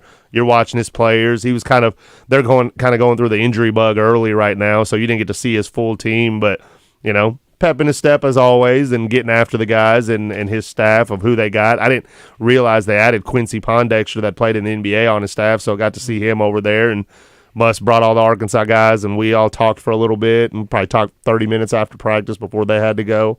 The only sad part of it was Muss didn't want to share with me that, hey, Kevin Durant and Harden are here yesterday. You can come by practice, and Kyrie was there right after I left. So they got a few stars that come by their gym all the time to work out because it's literally 5-10 minutes from downtown. Mm-hmm. I mean, it's nice campus and good gym, fun gym to be in. It seems like, but. It was fun to be a part of and be around, and we sat on the court and just watched and visited for a little while and just talked ball. You ever been to some Drew League games? I haven't. That is a bucket list. I'll tell you, this is actually crazy. TBT actually held a year at Rucker Park, and they had asked if we wanted to go play at Rucker, and I was like, man, just the flight to New York is going to be super expensive, so it wasn't in our budget at that time. But Drew League, Rucker Park, all those places are bucket list places to just go visit and see basketball. Just like Hinkle. Like, just a chance to go play in Hinkle, I was like, yeah, this will be awesome. Just good nostalgia. Is Calipari coming to Arkansas good for Team Arkansas? Because so many of his players end up in the NBA and not maybe overseas. And we had talked about that. Actually, as a staff, we had talked about that. I was like, this is great for the state. This is great for the Razorbacks. This is great for guys to go to the NBA. This may not be great for us because there's going to be less players that don't go to the NBA. Even with Muss's guys, we've only been able to get a few of those guys that are could be in the NBA or could be in the G League working up, but decide to go overseas to make a little more money. And so that does turn into a little struggle, but there's still so many guys. Like I said this on a show before, the way Cal is going to recruit, he's going to go get top 30, 40 guys in the country. Arkansas still is going to have, like high school is still going to have very good players that have to end up leaving the state to go play elsewhere. So you hope to get those guys somewhere down the road through relationships of AAU, high school coaches, or whatever it may be. A lot of these kids I get to see at different gyms anyway, so they kind of have an idea of who I am and I know who they are. So you just, there's not going to be a shortage of players to go reach after. It just might not always be U of A, but I'm prideful of our state. I love all the colleges that we have in our state. Coach was talking about Downey earlier. I've got a great relationship and a big respect for Coach Downey. UALR, UCA, UAPB, A-State, all these guys. So you'll find players. We'll find players, and we'll make do. But there will be a lot of one-and-dones around here, and that'll be fun to watch in itself. What's your basketball background? What drew you into coaching? Truly, I turned on a TV game in middle school. J.J. Redick was lighting Texas up, and I loved basketball. Part of me into coaching was honestly not to be what my high school coach was. We didn't feel like we had genuine relationships with him as a coach, and that was fine. And I knew if I ever got into something like basketball coaching, I wanted my kids to know where they stood with me at all times and to be very genuine and be very honest with them and try to help them get better. And so that was a big thing to make sure I can be like the best person I can for the youth. But watching that J.J. Redick game made me try out for the team and then just had to kind of work and turn into a half-decent player over the next 10, 12 years. But now I just love the strategy side, the competition, the people you get to meet. I mean, basketball's got to take me to a lot of fun places. And I tell the kids, we had that conversation at East End today. or yesterday about how you can go be involved with basketball without having to play college basketball. You can go be a manager at a college. You can go front office jobs aren't guys that just played. You can go do all kinds of things to be involved with the sport if that's something you don't want to give up. Some people say, hey, you know, I want to go be a doctor. Cool. You ain't got to be involved with basketball. Or you can go be a team doctor and be involved with basketball. So for me right now, I mean, I'm just happy in this part of life of coaching, and then who knows what happens later on, but I do know I want to be involved with that orange basketball. It's funny you mentioned J.J. Redick with him now where he is and being the Lakers head coach. Pat Bev recently said that his favorite college player was J.J. Redick, and that's what really drew him in. I really like dudes that are kind of pricks on the court. I do. I enjoy watching him. I thought J.J. was, and he had a swagger about him, and he would shoot it from anywhere. He was covered so many different ways. And back then, I didn't even understand any of that. I was just like, this dude's a bucket. He likes to shoot. And he was a fun guy to use on NCAA, 2K, basketball, whatever. It was 7 or 6. But I really enjoyed watching him. And then his podcast was great. Like, a lot of coaches I told to listen to the Old Man in 3, you pick up so many different strategy things they do in the NBA that haven't trickled down to high school. We stole one of them, and we used it a ton in high school, and it gave coaches some problems. Obviously, you know, our record wasn't great. I know that, but we competed in a lot of games through various strategies that could help us with maybe not always the best players that another team had. But there was so many resources that he'd given out between that, and then he started that show with LeBron. Like, there was some high-level basketball being spoken in that. How do you think Arkansas high school basketball, the level is right now? How's the state doing? So tough. I mean, it's amazing to me how many times Arkansas as a state gets overlooked. It blows my mind. From even the tweet that just came out, 3 of the last 4 NBA champions have had an Arkansas guy. And, I mean, the Celtics, Walsh didn't play a ton or if at all in that series by any means, but he was on that team. He is a winner. Gafford was in the game, and he had a huge role in there. Bobby Portis had a huge role in there. So, and you know, Moses Moody had a huge role in their playoff run when they had won it. And so, some of these guys, and I know those guys were really good in high school, but like I never thought Gafford was going to be what he was. We played against him in high school, and I was like, he's really good, and we were 2 points away from beating him, and he's turned into that. It's incredible. But Arkansas guys usually work hard, like very, very hard, because of that mentality of getting overlooked. And I think we have really good coaches in our state that do a really good job. I mean, sometimes you see coaches in other states and you're like, y'all are just kind of hooping out there. There's no strategy to it, but there's some really high-level basketball coaches in the high school realm of Arkansas that you have a lot of respect and admiration for, and you hope to be that level of success. But the talent level, there's so many kids here that can play and so many kids that get overlooked. Heck, I feel like I've got 10 on our AAU team or 9 on our AAU team that are very, very overlooked. We've got one kid right now with the Division I offer who's blowing up really, really well. And then you've got a few other kids right behind that a lot of people are going to see and like, man, they're good. But the way we coach in AAU, I think is a lot different than a lot of other AAU programs because I had a Division I sat with the Division I and watched our game, and they're like, how many assists do you think you have? And we keep stats live. And for the entire tournament in 4 games, 75% of our baskets were assisted. That's really hard to accomplish, especially in AAU, which is very individualized. But our team really loves playing together, and that's huge props to what our coaching staff there does for those teams.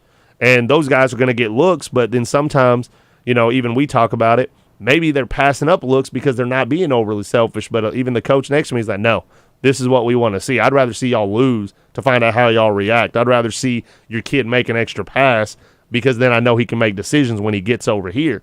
And it validated the way we played, so I was very happy with that. But, man, the talent here is unreal. All the way top to bottom, like we have some really good talent. How does high school and AAU play hand in hand? How does AAU help high school players? You hope, and this isn't a shot at anything, but like I've said this before, and I'll ask you this question, Wes. If I could take a scalpel and give you open heart surgery, will you let me right now? No. Because I'm not a doctor. But we will let anybody get 5 kids and say they're a coach and go into a tournament.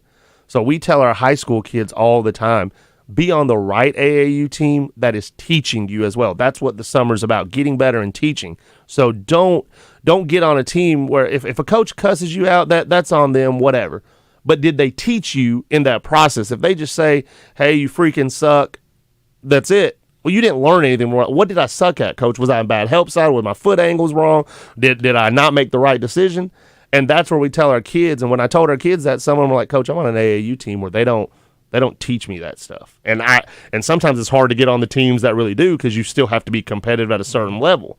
But, I mean, you hope the high school kids are going to play on the right AAU teams where they get some exposure or get better, where they come back, and then colleges want to come to the high school to watch them play to see how they fit into a system. Because sometimes AAU teams don't have a system. They kind of just pick and roll and play or just play fast break or press you the whole time. And a lot of times you can just be better than everyone just by pressing them. But can you actually teach the game of basketball? Are a lot of your players from high school on your AAU team also? We have made it to where I have put 2 on my high school team on the back end of every team that we have, and I tell them it's on them to figure out if they can play or not. And I tell our coaches, just you can try to find a couple minutes for them if y'all are in the blowouts. If they give you problems, let me know on the front end because I will nip that in the bud. But then if they are good enough, play them.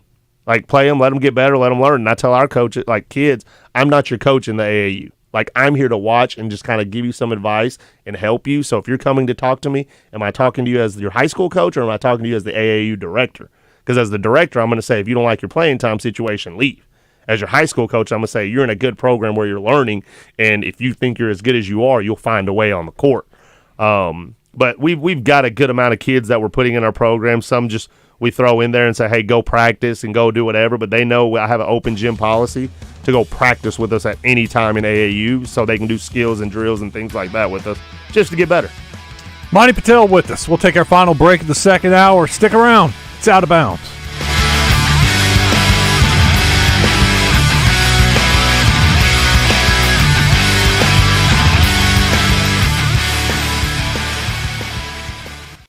This is Pat Bradley for Brewskis, and we're excited to announce our brand new lunch promotion. Great meals for just about $10, ready in about 10 minutes. It's the brand new 10 and 10 lunch menu at both locations, downtown Little Rock and North Little Rock. Served from Monday through Friday, 11 a.m. to 2 p.m. I'm talking smash burger, fresh chicken, Caesar salad, and classic BLT with plenty of options to grab a great lunch in about 10 minutes for about $10. Dine-in only, Monday through Friday, 11 a.m. to 2 p.m. at both locations, downtown Little Rock and North Little Rock. Guys, it's summer and time to get outdoors, man. But do you feel out of energy? Do you lack motivation and mental focus? It could be low testosterone. Low T affects millions of men, and it happens naturally. It's not if, it's when, y'all. The solution? Testosterone replacement therapy at Low T Center. It starts with a quick test, and the results are fast. Don't wait. Take control of your health today. And now at Low T Center, they're offering a free initial test. So if you're over 30, schedule a visit at lowtcenter.com today. Offer stands till July the 31st. That's lowtcenter.com. Terms and conditions apply. Hello, Buzz listeners. It's Frank Fletcher from Fletcher Dodge, and I've got some hot news for July. We've just been informed that we have the 24 Ram half-ton trucks with 0.9, yes, that's less than 1%, for 72 months and 90 days to your first payment. But that's not all. We have 2.9% for 72 months on all 25 model Rams. So we have 24 and 25 with outstanding interest rates. We have new Grand Cherokees for up to $8,000 off. That's 2-row and 3-row models. Plus, we have $5,000 discounts on new Jeep Compass. That's just some of the deals, folks, at Fletcher Dodge. We'll do whatever it takes to earn your business. Come see us before you think about buying from anybody else. We have the biggest discounts, the lowest finance rates, and I promise you we'll give you more for your trade. Shop Fletcher Dodge in Sherwood. Come see us at Fletcher Dodge on Warden Road in Sherwood, or shop online at FletcherDeals.com. Willie D's Rock and Roll Piano Bar open every Tuesday, Thursday, Friday, and Saturday. Cold drinks and dueling pianos. Deep Nightclub downstairs hosts karaoke on Tuesdays and DJ spin on Friday and Saturday nights. Visit WillieD'sPianoBar.com. Southern Bank presents Family Feud on 103.7 The Buzz. Tune in to Morning Mayhem on Tuesday mornings for your chance to play with Justin Moore, David, and Roger. Family Feud on Morning Mayhem brought to you by Southern Bank. Bankwithsouthern.com. Pay attention. This happens fast. You're on the forklift in your warehouse when it breaks down. You call Medley Equipment Company. Talk to Debbie. Hello. Debbie tells you they'll get you moving again. Debbie talks to a service tech. Yep, I can do it. Tech says when they can be there. That nice Debbie lady calls you back. Hello. Saying your forklift will be fixed in a few hours. Nice. Pretty fast, right? We're just trying to keep up because Medley keeps you moving. I'm branch manager Jeff Tess. Visit medleycompany.com or come see us at 121 House Court, North Little Rock, Arkansas. Friends make everything better. At Bark Bar and Grill, you have a place where you can hang out with all your friends. At Bark Bar and Grill, feast on the best burger in Little Rock. Enjoy bottomless mimosas or the 20 cold beers on tap. Plus, you can catch the game on the largest outdoor TV in Arkansas. I mean, seriously, why settle for less? But hold on a minute, there's more fun outside. Their dog-friendly outdoor spot is your playground for live entertainment, games, and laid-back fun. It's not just a meal, it's an experience. Bark Bar and Grill on South Spring Street. The $79 garage door tune-up is back, now at the lowest price of the year. Overhead Door Company of Little Rock will perform their garage door tune-up and safety inspection for just $79. That's just $79 for up to 3 garage doors and openers. You need this done once a year, so why not now for just $79? Call now, 501-510-6399, or schedule online at overheaddooroflittlerock.com.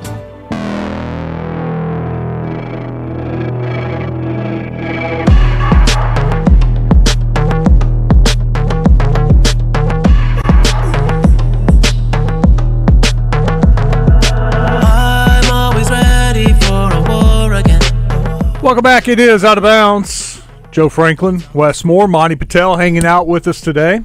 Got some stuff over on the D3 Auto Sales text line need to get to. Logan from Searcy says, hey, can you ask Coach Monty if Courtney Fortson is coming back to Team Arkansas? Well, I would love to have Courtney. I enjoy Courtney so much. What a professional, what a high level, high IQ guy. He's actually playing in China, and his season doesn't end till August. We had just talked the other day because I should double-check his schedule. But he had taken a year off after COVID, so it's kind of hard to get back. And China's one of the places where you really get paid, and it's really like old NBA guys that are playing in there.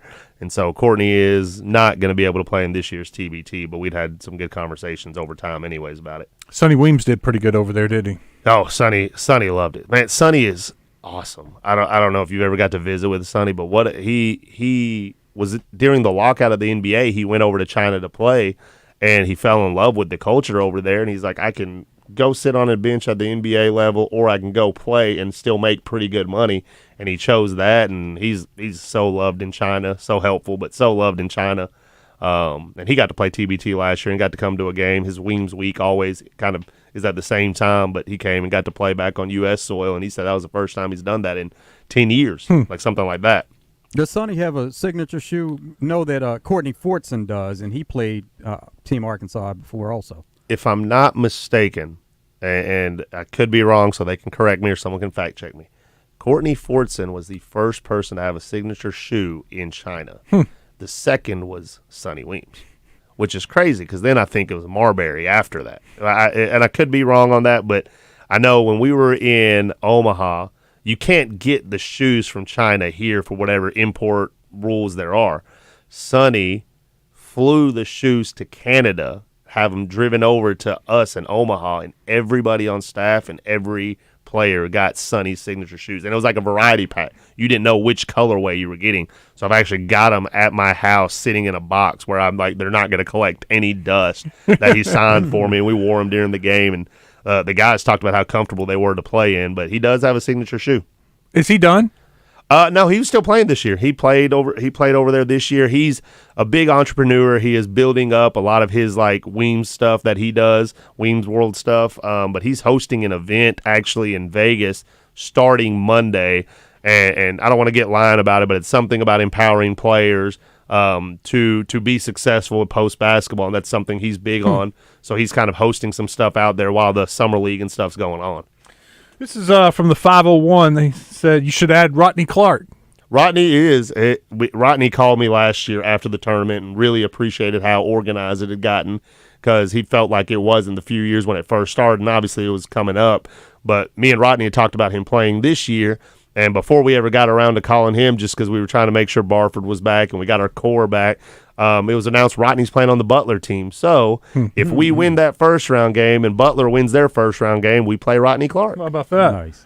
And from the 870, shout out to Monty. Played against him in the greatest intramural championship basketball game of all time while at A-State. Team 925 pulled out the huge win over his team. I don't remember that team, and I don't know if they won, but I would love to know who that is so they can find me on Instagram and tell me. You get a chance to keep up with some of these younger players in Summer League when they're competing, like right now? Oh, yeah. I'm so excited. Kalel played for us in 9th grade, so it's actually crazy. Kalel and Bryson Warren were on the same 9th grade team for us at North Little Rock, along with Carla Daughtery, who's now playing in California at a Division I. They were all on the same junior high team, and so watching Kalel get drafted 15, now Bryson's on the same team, so they have some familiarity amongst each other. Getting to watch them, I talked to our guys about Kalel's motor being in question by a lot of people and how he's just went in and dominating Summer League right now, which is awesome for that kid. Nick Smith's playing in the Charlotte Hornets Summer League, and I've got to compete against Nick 6 times in my career. And so getting to watch him play, and, you still got all these young Arkansas guys that you just kind of pay attention to. So just kind of watch them where I can. Was it a coincidence that Bryson signed with Miami and Kalel was drafted by Miami? I really don't know. I don't know how that played out. I know Kalel a lot of people were talking about his stock was about to drop, and Miami came in and took him and they said that he was their number one guy, and he just impressed so much in the workout. And I think that is going to be the best thing for his career. I also, I still think Moses going to the Warriors was the best thing for his career because he could learn from guys like Clay and them and open up his game as a pro more.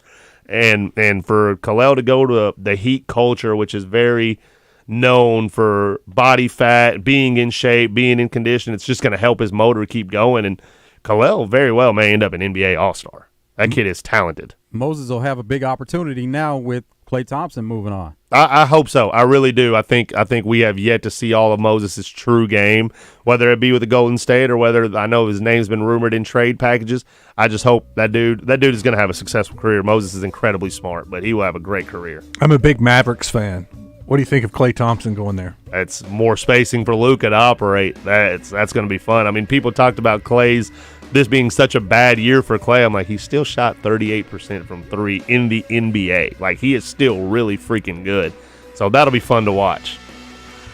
We got to take a break top of the hour. You want to hang around some more? Hey, I'm game as long as you have me. Yeah, I got a couple more questions over here we need to get to, and we got what's trending. We're going to be talking some NBA.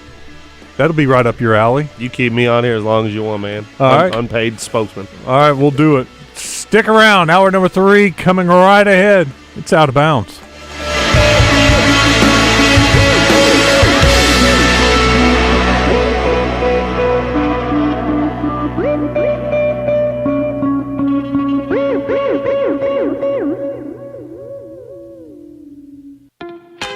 Here we go, Arkansas. The current Lotto jackpot is over $2.5 million. Someone right here in Arkansas is going to win a life-changing jackpot. How do we know? Because Lotto is only played and won here at home. Feeling good about your chances? Try Lotto today for only $2 per play. Get your ticket at any Arkansas Lottery retailer or on the Jackpocket app. This is winning. Call 1-800-522-4700 for Problem Gambling Helpline. The Women's All-Pro Golf Tour is coming to Centennial Valley Country Club for the Genesis of Conway Central Arkansas Open, and 103.7 The Buzz will be there. Join Out of Bounds and Drive Time Sports Thursday, then Morning Mayhem at The Zone this Friday. It's not hard to be a mom. It's hard to be a good mom. It's easy to be a bad mom. That's so easy. But to be a good mom is hard. To be a bad mom, that's as easy as being a great dad. That's... Nikki Glazer, Alive and Unwell Tour. November 3rd at Oaklawn Event Center in Hot Springs. Tickets on sale now at oaklawn.com. Don't miss Nikki Glazer. Gambling problem? Call 1-800-522-4700. Breaking news, information, big name guests, entertainment, and sports. It's all right here on 103.7 The Buzz, KABZ Little Rock. Buzz News with KARK's Claire Kreitz. Thousands of Arkansans are without power this morning as Beryl made its way through Arkansas. Some of the areas hit the hardest were Miller, Faulkner, and White counties. At one point, each of those counties had more than 3,000 customers in the dark. There was a confirmed tornado in Sparkman and in Jefferson County, and several areas had flash flooding, including North Little Rock and Hillcrest in Little Rock. The Little Rock Police Department is stepping up to the plate, helping out families in the summer by giving away free meals this week. It's part of their mentorship programs for children in the city. They're doing this every day this week at 2521 Arch Street, serving breakfast from 8:30 to 9:30 and lunch from 11:30 to 12:30. This is Claire Kreitz for the Buzz Radio Network.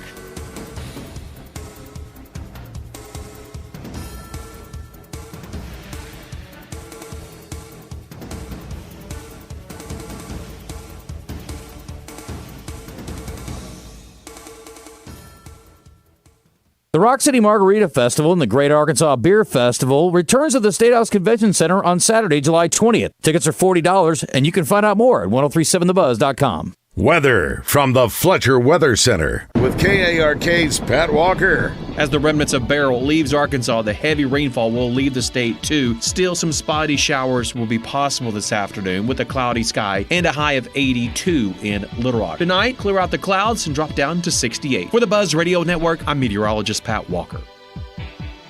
Riverfront Steakhouse Special. Dinner for two for $60. 10-ounce filet, fried shrimp, 2 sides, and our famous salad bar. Only $60. Good Thursday, Friday, and Saturday night.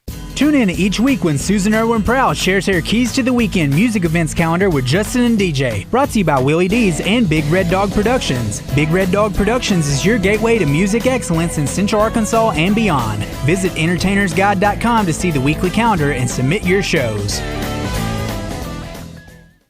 I am your tech-savvy AI assistant. At Hyundai, all our 2024 models offer tech-savvy features, like available digital key and complimentary BlueLink Plus. It's user-friendly technology. I'm friendly. Can you figure out time travel? Yes. It's your journey. Own every mile. Get 2.99% APR for 60 months on the Tucson, or pay only $299 a month after down payment. Visit your local Hyundai dealer today. Offers end 7/31/24. Call 469-405-7740 for details.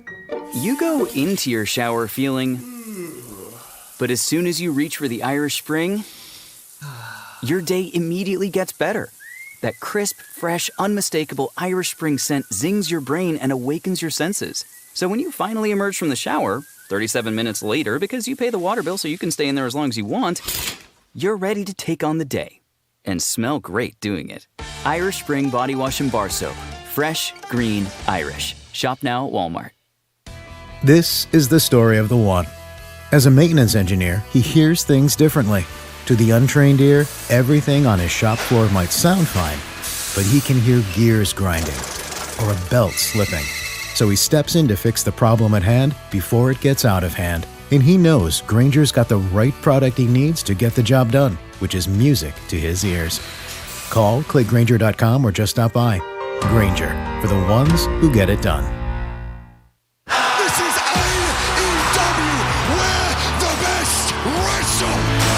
Little Rock. On Wednesday, July 17th, All Elite Wrestling presents Dynamite and Rampage. Get the feeling when professional wrestling's most exciting live experience comes to Simmons Bank Arena. This is professional wrestling. AEW Dynamite and Rampage from Simmons Bank Arena in Little Rock. Wednesday, July 17th. Tickets on sale now at AEWTIX.com.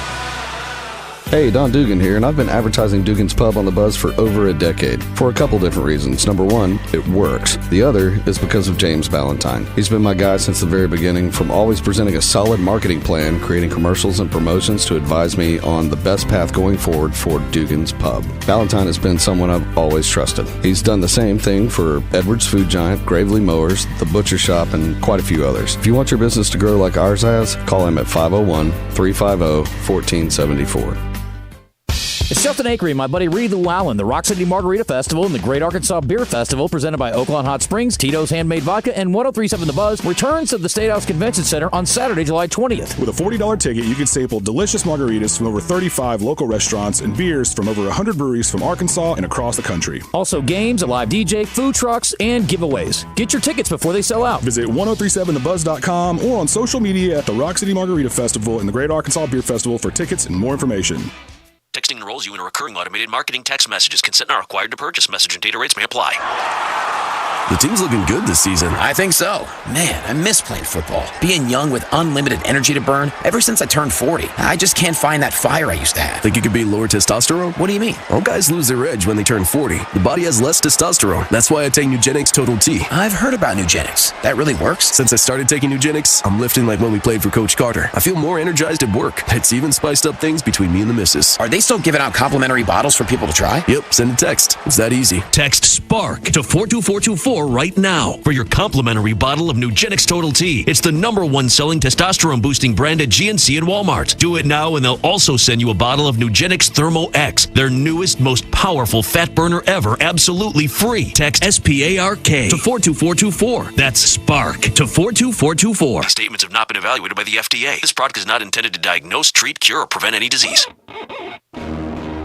Live from the Signal Media Studios, this is Out of Bounds with Wes Moore and Joe Franklin on 103.7 The Buzz.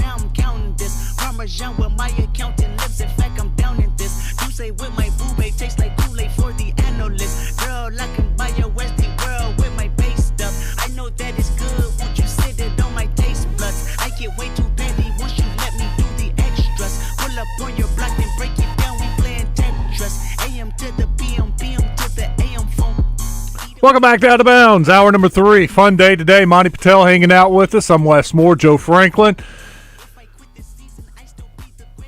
I lost my train of thought. Oh, D3 Auto Sales. Had a couple more. One of them was good. Our buddy Lorenzo Robinson wants to know how do you that's already been answered. You've already done that? Yeah, as far as sponsorship. Yeah, sponsorship. Well, if somebody's listening right now and wants to be a sponsor, how do you do that? Reach out to me. You can find me on Instagram. I'll give you my number. I'll talk to anybody. Just come reach out. Pretty simple. From the 501, Wes, anything good to bet on this week? Well, of course there is. There's always something good to bet on. All you got to do is pull up your Saracen app. If you don't have the Saracen app, I would encourage you to download that. It's Arkansas's most used app when it comes to sports gambling. Had a lot of success last week on the PGA Tour. This week it's a little different because you got the PGA Tour playing the ISCO Championship, and not many named golfers whatsoever playing because they've all gone overseas to the Genesis Scottish Open. And that's the big tournament this week. And you look over there at the Genesis, it is name after name after name. Rory McIlroy's the favorite. It's plus 750. Xander Schauffele's plus 800. Colin Morikawa plus 1,400. Ludwig Oberg is plus 1,400. But then you go to the ISCO Championship. Your favorite is Luke Clanton, plus 1,100. Michael Thorborson. Now, Michael Thorborson may be worth putting a little money on because he made a charge on Sunday, and he was the one that had me a little nervous about my guy winning it all. And he got to 17. It was a par 5, and I think Thorborson had birdied like 4 in a row, 5 in a row, and he was within 3 shots at the time maybe. And it was a par 5, and I'm like, dude, if he eagles this, all of a sudden he puts a little pressure on Davis Thompson. I started getting a little nervous. But Thorborson hit a bad tee shot on 17, tried to make something out of nothing, and ended up bogeying the hole and didn't, make the big comeback. But he obviously is playing really well. Maybe a guy worth putting a little money on. And another one I see, Carson Young, plus 3,000. Carson was right there in the top 10 making a run on Sunday also. So a couple of names that I noticed last week while watching Davis Thompson win. I think he's in the Scottish Open. Could he win back-to-back weeks? I already thought about the Open Championship, putting a little money on him. Yeah, I mean, he's already won me some money, and I bet he would have some long odds. Big time. Is. He's plus 5,000 this week at the Scottish Open. We know the dude can make some birdies. 28 under after 4 rounds. Savage chimes in on the D3 Auto Sales text line. Any thoughts on Cooper Flagg and what you saw yesterday? That man is going to be good. The jokes are how many people are tanking to try to get him in the lottery right now. But for him that experience is just, you can't put a price on that whatsoever. Think like I couldn't imagine going in at 18, being a really good player, and my first real competition outside of high school is going to be guarding LeBron, Anthony Davis, or getting switched on to Steph Curry, or having Jrue Holiday guard me. Yeah. That just doesn't seem – it seems fun, and it doesn't seem fun all in one scoop, but he's going to be talented. I am excited to see he's made a lot of waves on AAU. I never got to watch him play on the circuit. We weren't on the same circuit, but I've got to see a lot of highlights of him, and people love him. People love him. So I'm ready to see what he looks like. Yeah, Cooper Flagg held his own against some of those guys, and then we hear stories all the time about some of these young, talented players showing up to play against pros, and you could tell that they have it right away. Oh, yeah. And even I told our kids today, we were talking about that at practice, like, also don't fall for the select team had a chance to win. That the team like Kerr and those guys, they'll make sure the refereeing stays really, really close to mimic some game-like scenarios that, hey, we're overseas, we're in Paris, we're playing in the Olympics. You might not get the whistle there if your name's LeBron James or Steph Curry. So we're going to go against you right here to give these other young guys a chance to keep the game close. But just the valuable experience out of that is just unreal for those guys. I was listening to Dan Patrick this morning. He had a guy from Yahoo Sports that covers the NBA, and he was at practice yesterday, and he was talking about Cooper Flagg and just how impressive it was and how he held his own and some. But they were talking about how Danny Ainge is just salivating at Utah, hoping to get that number one pick. And I think there'll be some tanking going on this year, trying to increase their odds in the lottery. Franchise changer. You know, actually, I'm leaving for Phoenix at 6:50 a.m. tomorrow morning for AAU, and I looked, and day flights to Las Vegas was $50, and USA's playing Canada in Vegas, and I want to go watch. And then I looked at ticket prices. I'm like, man, these are $700. Is this worth it? Is this not? Is there any way I can go watch? Because this is probably LeBron's last Olympics. And then you're playing Canada, who is loaded. So how fun would that be? And is that worth about $800 to $1,000 to me? I don't really know, but I still keep thinking about, man, I might just show up to the Phoenix airport, land, and get right back on a flight to Vegas and call it a day. But I want to watch. How about the ticket to get in is like 16 times more than your flight? Oh, bad. Me and my fiance, she's going to be doing very well for herself. She's doing oncology, and she'd asked, we were talking about when she'd be done, which was 2028. And I was like, listen, this isn't about me. It's going to be your signing bonus, whatever you get. We are going to the Olympics. We are going to L.A. to watch Team USA play. And she was so game with it. And I'm like, oh, I love you. You are right for me. All right, one more on the D3 Auto Sales text line. Pike wants to know about Luke Haas. Is he going to be a big target? Yes, he's going to be a big-time target for the Razorbacks and Taylor Green. Your tight end is always in Petrino's offense. You think about that, and Petrino and the weapons he had at tight end. Yes, the tight end and multiple tight ends are going to be important this year. But Luke we just saw a small taste. When you think about the offseason that he's had, the growth that he's had, he's going to be even bigger and better this year. Dominated as a freshman. And from the tight end position being that receiving threat, that's big in today's game. Yeah, I think Luke is going to be one of those guys that you put on your list of possible breakout seasons. He could be the guy to watch this year. What's Trending in Sports is brought to you by Arkansas's own West Rock Coffee. Join West Rock Coffee, the Razorbacks, and their 1.5 million farmers around the globe.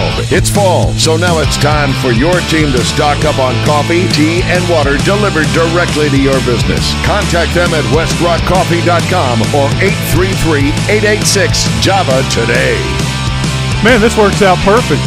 We got a lot of NBA clips to talk about with Monty Patel hanging out with us. We'll start with Rich Paul. There's a lot of talk after Bronny signed his contract. Nice little contract for a second rounder. Here's Rich Paul talking about that deal. The way I approach it, RC, is the same with anything, right? And I know people are like, well, that can't be true, but it is. Like, I've showed this example several times. Last year, Chris Livingston was the last pick in the draft. Got guaranteed money. That's never happened before. How much does, when you come out and say, okay, we're not accepting two-way deals? Yeah, but right? do you know what that means? the two-way deals in Do you know? the contract. But most people don't know. Explain it. Most people don't know what that means, though. Yeah. You understand what I'm saying? Like, the reason why I said that, and again, Brandon Boston went 51. He did not get a two-way deal. Right? Taylor Horton Tucker went 46. He did not get a two-way deal. What happens is, and this is why we have too many agents. Most agents, they want to just get their client's name called. There's a pressure that comes with the draft. And so when you're sitting there and you got a family of 30 people, and that team is calling your phone, and that team is saying, oh, we'll take him right now, but it's got to be a two-way. In that moment, there's pizza and wings and beer and, set up balloons and all this and family. And it's like the kid is there and, he's like, man, only thing these kids want is to do what? Hear their name called, right? They don't even understand what that means, the aftermath of that. They're not understanding what that means. It's our job to protect them. And I'm willing to go. For Brandon Boston, I was like, man, let's go undrafted. Man, I want to hear my name called, bro. You get what I'm saying? But so now I got to balance out the two. I have a profound respect for the GMs and their front offices, and they have a profound respect for me. All of them, despite what anybody may, fictitiously conjure up in these, recruiting meetings with families or whatever. But at the end of the day, you understand that. And the reason why I'm saying that is that's not a Buffalo thing.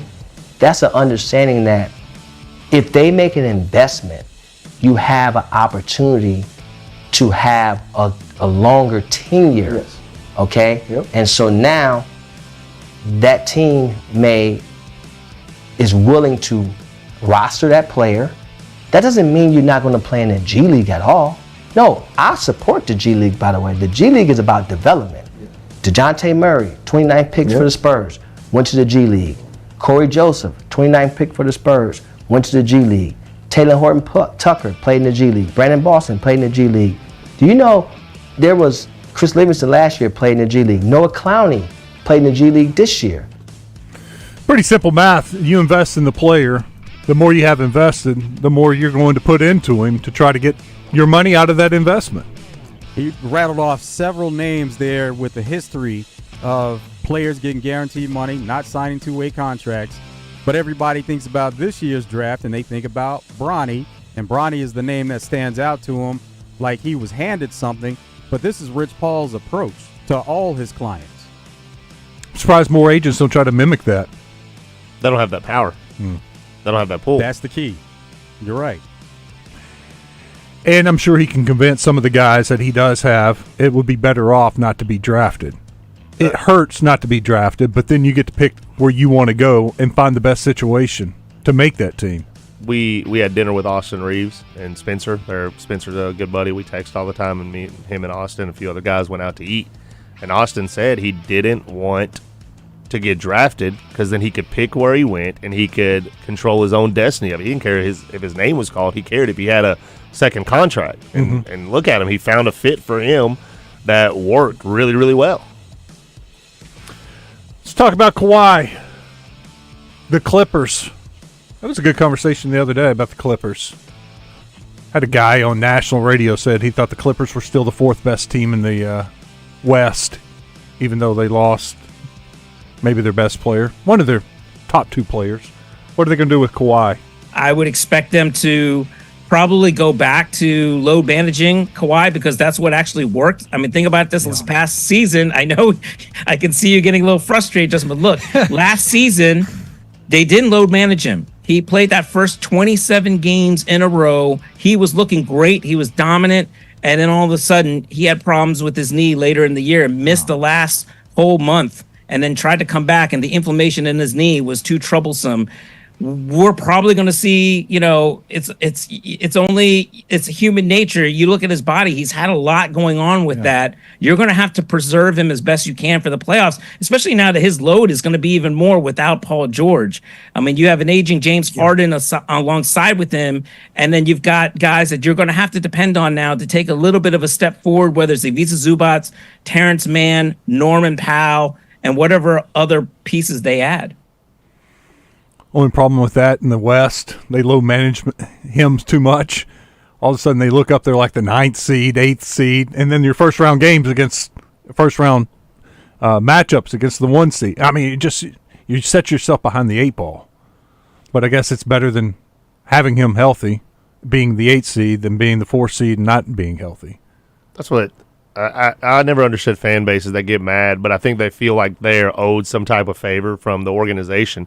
Your job is to keep the players healthy for the playoffs. Everything else is just essentially a scrimmage throughout the year for entertainment, and then playoffs is really where it gets turned on, and you hope you have some cohesiveness the last 10 to 12 games of the NBA. But what do you really care if you're the Suns and Durant plays all 81 games and then the 82nd game, he gets hurt? Well, now you're just mad about it, and maybe it could have been prevented because he sat out. What do you want out of it? Do you want to win, or do you want to watch your guy play every game during the regular season and then be bounced? Both. That's the fact. Yeah, I mean, fans. That's fans. You want to win and enjoy the ride during the regular season, and then you want to have your icing, your cake, and eat it too, and then win in the playoffs. But you don't want to see him get bounced. You have to balance that. Only one team's going to be happy, or one fan base is going to be happy at the end. So you might as well, if you're not going to be that fan base, enjoy the ride during the regular season and win some games. I mean, I guess I want to see, even talking on an Arkansas basis, like here, I want to see our pro team, quote unquote, the Razorbacks win a natty and everything. But we got to have our guys healthy, and we've got to be at our peak. And these guys want the pictures, they want the autographs, they want the time, they want them to do their appearances, then they want them to perform, show up to everything ready to go, and then be healthy through the whole year through an 82-game season where these guys are concrete on concrete. Then go to the playoffs and play another potentially, 28 games? No, 49 games if you go to Game 7 and all of them, something crazy. Like, that's a lot of games and a lot of body on body where you're going to get hurt. I was just thinking about that. They announced the Celtics roster for Summer League, and Jordan Walsh, I was like, dude, he was just not that he was playing, but there were some Celtics. I'm like, that's a quick turnaround. You think about some of these guys that are playing Summer League basketball. It's the schedule for them is crazy. They may get a month off. Monty Patel's in here with us. What do you think of the 76ers and with the moves? Have they caught up with the Celtics, or are they knocking on the door? I just think the Celtics did it organically and have the right pieces that fit. I hope the 76ers do, because when the 76ers are good, the NBA is just much better to watch, right? They've always been a very big team in the league and big market team. Paul George will help. He wanted the most amount of money that he could get from the Clippers, and I just don't know where guys will turn reasonable about themselves. Yes, you can command that money. When do you want to win and truly, truly win? Even like James Harden, he said he wants to be remembered as a winner. I remember you as a really good point guard, a guy that can find a lot of passes and score the ball, but I don't know what you won. What did you truly, truly win? Same thing with Paul George. Like, you've said everywhere you've went, you want to win a championship, but you haven't, and then you leave trying to get a championship, which is great, but you went for the most money. LeBron, at least, in that defense, he's like, I'll stay below the second apron and maybe we can get a deal later. And that might only be a $3 million difference, but that second apron is huge. Yeah. So Paul George spoke recently, and he said he was willing to take less money. They said a sticking point was he wanted a 4-year deal. Clippers wanted to give him a 3-year deal. He said on that 3-year deal, if they gave him a no-trade clause, he was willing to do that, but they weren't willing to give the no-trade clause. That's why he wanted that 4th year. Interesting, but I think a lot of the NBA has stopped doing the no-trade clause altogether. They found that it puts them in too much of a jam. Plus, part of me, and this even goes to TBT, when these guys get paid, all of them, how much of your mindset is really about winning versus, man, regardless if I win or lose, I made $125 million. Yeah. Like there is an incentive to winning as a competitor, but how much of an incentive is there when you're getting paid that much? Because the human mind is still the human mind. You have a ton of money to do whatever the heck you want with, right? And so the no trade clause for a lot of teams have turned bad. Like, sure, LeBron, you can have that, but you are LeBron James, and your best friend is Rich Paul. It is bad business if we don't do right by you. But some of these other guys, they'll want that. I mean, how old's Paul George? Because he played 4 years in college, so he's at least 38, 37? I think he's 35. Is he 35? There, yeah. So does he really have that many high-level years left on a 4-year deal? At 39, are you happy with Paul George? And has he been healthy for the last 3 years through the whole season?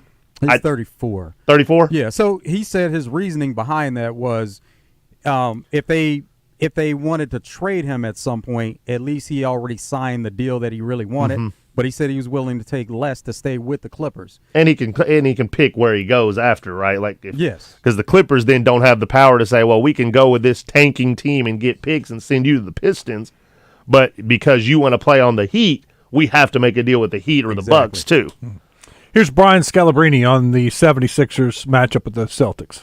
Yeah, I think they got guys that could guard. You know, they got multiple defenders. Like, if Philadelphia doesn't have a defensive weakness, you look at all their players, you could point wherever you want to point to. You think that this guy can't guard or that guy can't guard. I think they're good enough. And Embiid's a beast at the rim. So the Celtics historically, even though they've been better with Porzingis out there, when they have shot blocking bigs, and Joel Embiid is one of the best rim protectors, he gets underrated on that side of his game. But sometimes they could struggle with the decisions at the rim with a big guy like Embiid there. So they got a good team. You got to give them credit what they're doing. We talked a little earlier about Klay Thompson signing with the Mavericks. Mitch Richmond thinks he should have stayed with the Warriors.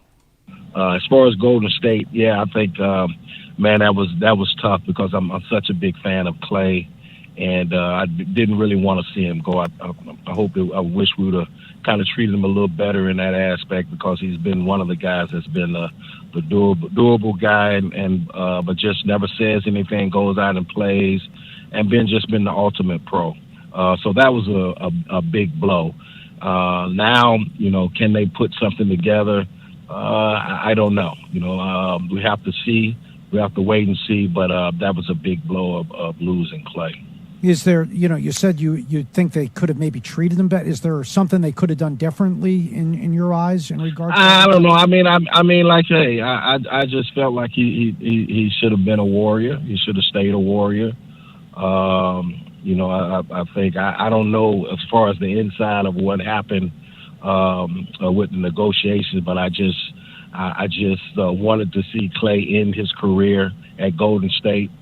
No question about it. Kind of like similar to me, I wanted to end my career at Golden State as well, but they moved me to SAC. But I think, I just think that they probably could have handled it a little better, and I don't know how they could have done it, but the way they could have done it if he would have stayed, but it didn't work out that way. Sounds a little sentimental. He's just wanting to end his career there. I got a trivia for you. When Joel Embiid was in college, do y'all remember when he wore the mask? Y'all remember the face mask he'd wore? Yeah. Uh-huh. Who broke his nose? Don't remember who broke his nose. Hunter Mickelson. Wow. The one elbowed him in the face, broke his eye. But on that comment of Klay, when people talk about that, we don't really know. You hear so many stories about what's reported, and sometimes fake stuff is leaked out over there at those levels. But we don't really know what happened, but part of the reports say that Klay didn't handle it well, but it was more inside the organization versus a Draymond being very flamboyant and everything else and theatrical during a game. They said Klay might have been the same way. Do we know? We have no idea. What he should have done and what we want are two different things. He did what he felt was best for him, and he felt the way. But he even told Curry, and they said that yesterday, I don't know if y'all saw, he told Curry and them, don't go to management and fight for me. That's on them. And then Curry came back and said, yeah, he said that. Doesn't mean we listened. But just, you know, it would have been fun to see them together for the rest of forever. Yeah. But they needed the pieces. What's this mean for Moses? I don't know, because you add Buddy Hield. You still have B-Pods, who they're very, very excited about. I hope he's playing. I don't see how he's not serviceable. He's very, very smart, high IQ player. Like, he is a high IQ person as a human being. So I don't know how he fits in or if that's in their plans. His contract will be up before long. His extension will. Then he can pick his destiny, and then you really will hopefully get to see what Moses is. But it won't shock me if Moses is in the NBA 20 years.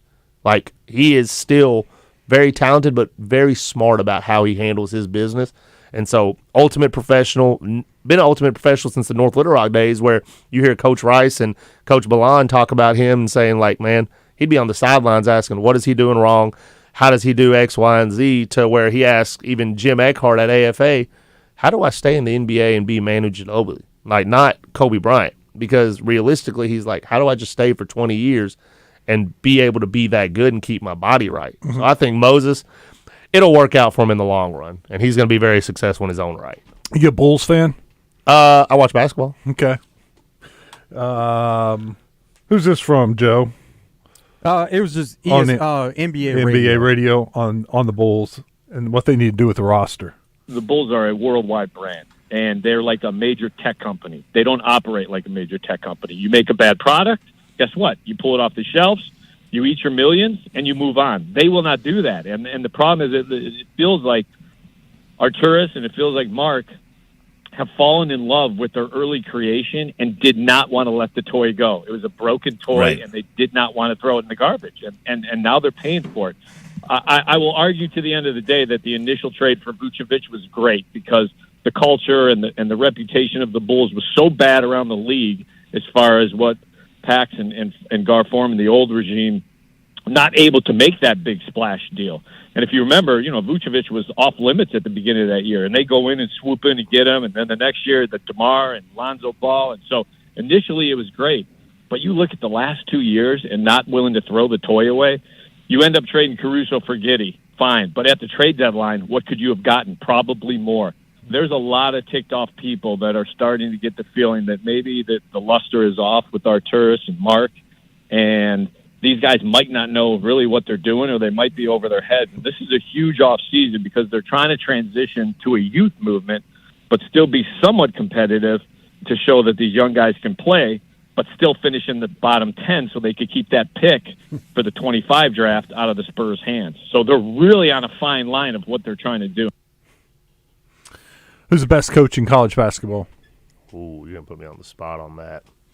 Actually, this is something that people won't necessarily know. The guy at Bellarmine is wildly good with what he does. If you've never watched them, they are the best pass-cutting team I've ever seen in my entire life. That dude is awesome. I think Scott Drew is incredible. His coaching tree speaks for itself. I'm excited to see what I really think of Coach Cal without the Kentucky lenses on, but just watching practice, he's good, and he knows how to get the most out of those guys. I thought Muss did a lot of really, really good things that you could steal from.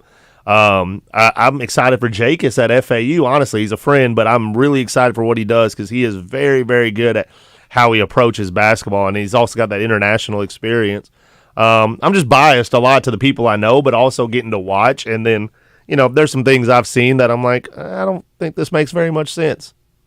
I asked because we had some sound on Dan Hurley and his contract. Incredible. The offense they do, that is incredible, but the contract, what do you do? Took a $20 million cut from what the Lakers offered, correct? Mm-hmm. Well, and good news for Huskies fans. It was just about a month ago that Hurley passed on a head coaching job with the LA Lakers and decided to stay in stores. Late this morning, UConn announced that the coach has signed a big new contract deal. UConn says Hurley signed a 6-year deal worth $50 million. That should keep him here through the 29-30 basketball season. Hurley was already the highest paid state employee. He still is now, and then some, along with being one of the highest paid coaches in college basketball. The UConn president released a statement calling Dan Hurley the best men's basketball coach in the nation, and the school is delighted he will continue calling UConn home. Hurley released a statement a short time ago saying it's an honor to coach basketball at UConn and to represent this world-class institution and the great state of Connecticut. We will continue to obsessively pursue championships and historic success while continuing to develop great young men. Bleed blue. Hurley, of course, coming off back-to-back national championships. The Lakers deal was reportedly worth $20 million more than the UConn deal, but Hurley and his family decided Stores is the place to be. This coming season will be his 7th as Husky coach. He says he's going for a three-peat. We shall see. I'm Darren Kramer, News 8, and back to you. And earlier you told us about J.J. Redick and kind of inspiring you. Here is that Patrick Beverly clip about J.J. Redick being his favorite college player. Who's your favorite college player, growing up? Mine was easy J.J. Redick. Easy. And, my second one was, Mike Dunleavy. I gotta interject. I was just gonna say, Pat, you would have loved playing at Duke. Really? You would have been perfect for, and Coach would have loved coaching you. Love that. The intensity you bring every night, the way you feed off the crowd, the way the crowd feeds off you. I've never even met the man, bro. You would have been great there. It would have been awesome. Love that. Who is Beverly with there? He has Pat Bev podcast and the guy that's on with him. Who is? They're through Barstool. Oh, okay. They're through Barstool. I thought it was maybe a former Duke guy. And then, of course, J.J. Redick, who he was talking to. Yeah. All right, when we come back, we got some NFL sound we can get to. Djokovic moves on. Ellie De La Cruz getting it done on the field again. Stick around. It's Out of Bounds.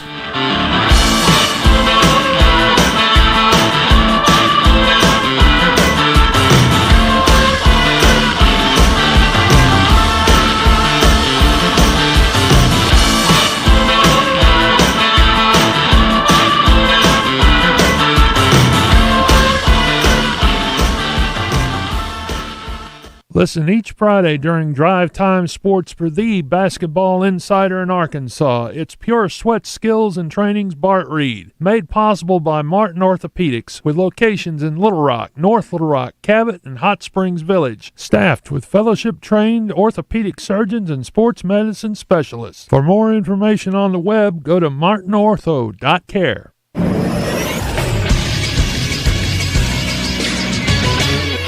This is Sports Center. Arkansas football announced which 3 players they will send to SEC Media Days along with Coach Sam Pittman, senior wide receiver Andrew Armstrong, senior defensive lineman Landon Jackson, and junior quarterback Taylon Green. This will be Jackson's second time at SEC Media Days and the other two's first time. This year's SEC Media Days will take place in Dallas from July 15th to 18th. Arkansas is set to go on the 18th. And the Arkansas Travelers start their 6-game series against the Midland Rockhounds tonight. Game 1 would be at 6:30. Coverage for all Travelers games can be heard on 106.7 Buzz 2. I'm Christian Weaver with the Buzz Radio Network.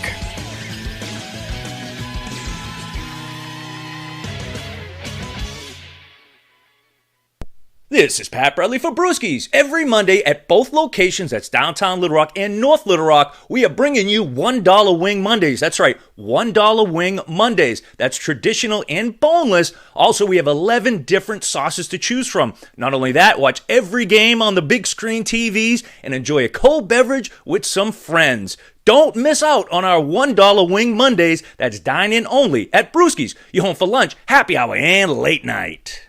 4th of July appliance savings are happening now at the Home Depot, so upgrade with innovative appliance brands like GE Profile. Modernize your kitchen with a new GE Profile 4-door French door refrigerator with hands-free auto-fill dispenser. And with the GE Profile Ultra-Fast Combo Washer Dryer, you can tackle large loads in about 2 hours. Save up to $2,400 on select kitchen packages with 4th of July savings at the Home Depot. How doers get more done. Pricing about June 19th through July 10th, U.S. only. See store online for details. Are you annoyingly inattentive? Do you watch a movie and then ask a zillion questions because you weren't paying attention? Do people ask, how do you sleep at night? Then you should get a mattress from Mattress Firm. They can help anyone sleep.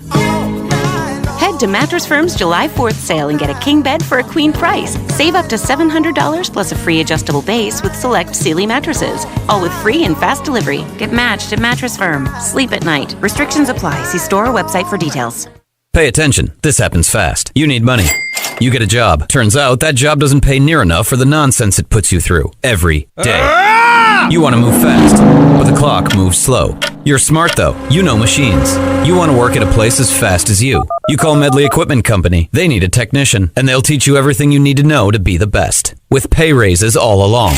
Because Medley keeps you moving. I'm branch manager Jeff Tefts. Visit medleycompany.com or come see us at 121 House Court, North Little Rock, Arkansas. Make this summer one to remember by stopping by Arts Marine in North Little Rock. Arts is all about creating fun on our lakes and rivers. You have to come by and see the new 2024 G3 Tri-Tunes, the hottest and coolest ride out there. We're easy to find. Take the Levy exit. If you are looking for a safe and loving home for you or your loved one, visit Heartland Rehabilitation and Care Center. Just 15 minutes from Little Rock and Benton, our skilled nursing staff is dedicated to providing quality long-term care and short-term therapy. Visit heartlandrehabcenter.com. You can call Heartland home. Awesome Tuesday edition of Morning Mayhem is in the books. Want to thank all of our guests, Craig O'Neill and John Daly, as well as our promotions guy, Chuck Gatlin, for coming by. Coming up on Wednesday's show, Roger is out, so it'll be Baz and myself. Maybe Justin Moore will show up. Who knows? We've also got Pat Bradley stopping by. He's in town. Trey Reed from Arkansas Game and Fish, as well as Craig O'Neill will be in. It's all coming up 6 to 10 tomorrow morning, right here on Morning Mayhem.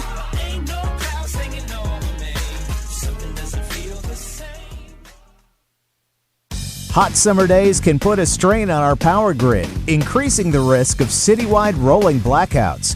Don't get caught off guard and stuck in the heat. You can ensure your home stays cool with a safe and reliable Generac standby generator from Generator Supercenter of Little Rock. Visit us today at 15104 Chenal Parkway in Little Rock to find the perfect power solution for your home. Generator Supercenter, the standby power people. Stop by and see them today. Guys, it's summer and time to get outdoors, man. But do you feel out of energy? Do you lack motivation and mental focus? It could be low testosterone. Low T affects millions of men, and it happens naturally. It's not if, it's when, y'all. The solution? Testosterone replacement therapy at Low T Center. It starts with a quick test, and the results are fast. Don't wait. Take control of your health today. And now at Low T Center, they're offering a free initial test. So if you're over 30, schedule a visit at lowtcenter.com today. Offer stands till July the 31st. That's lowtcenter.com. Terms and conditions apply. I am your tech-savvy AI assistant. At Hyundai, all our 2024 models offer tech-savvy features, like available digital key and complimentary BlueLink Plus. It's user-friendly technology. I'm friendly. Can you figure out time travel? Yes. It's your journey. Own every mile. Get 2.99% APR for 60 months on the Tucson, or pay only $299 a month after down payment. Visit your local Hyundai dealer today. Offers end 7/31/24. Call 469-405-7740 for details. A Gain Scent Bead story. Jim was at the laundromat when he heard his ear said Maraca, senor, but his nose said, hey, freshest scent ever. Following his nose, Jim found a man pouring a bottle of Gain Scent Beads into the washer. The scent, the freshness. Jim blurted, sir, your scent Maraca smell amazing. Actually, Jim, most noses call them Gain Scent Beads. Try Gain Scent Beads, way fresher than detergent alone. Get in the zone, AutoZone. Welcome to AutoZone. What are you working on today? Well, you've got an oil change coming up. You can go farther and save on full synthetic with our oil change special. Right now, you can get 5 quarts of STP full synthetic oil with an STP extended life oil filter for just $29.99. Get the parts you need when you need them at AutoZone or AutoZone.com. Get in the zone, AutoZone. Restrictions apply. Get ready for the ultimate musical experience at Southland Casino Hotel's R&B Festival on Saturday, July 20th. Enjoy a free concert like no other with gates opening at noon. The lineup features the sensational PC Band and electrifying openers Jerry Rogers, Kia B, and DJ Big Rod. Indulge in delicious food trucks and beat the heat in our air-conditioned tent. 1 stage, 4 performers, 1 unforgettable night of music and fun. It's all happening at Southland Casino Hotel. Must be 21 plus. Play responsibly. For help quitting, call 800-522-4700. It's Justin Anker reminding you that CertaPro Painters is here to make your life a lot easier, especially when it comes to exterior painting. You may be noticing faded colors on your walls or on the exterior of your home, so let CertaPro Painters give you a freshen up for spring. Schedule your free estimate today at CertaPro.com. Each CertaPro Painters business is independently owned and operated right here in your community. It's simple to book, and it's even easier to get a great paint job done to your home. All you got to do is get CertaPro on the case. When choosing a painting professional, the choice is simple. Choose happy. Choose CertaPro Painters. This is Chris Roberts with Southern Bank. Southern Bank is a 137-year-old bank with branches across Arkansas where we offer real community-style banking. We've been working with the Buzz for several years, and everyone here has taken excellent care of us. It is the positive feedback from new and current customers that keep us coming back. The Buzz has been a true partner with Southern Bank. If you're thinking about where to advertise your business, give Sabrina at The Buzz a call at 501-650-4971 and tell her Chris at Southern Bank sent you.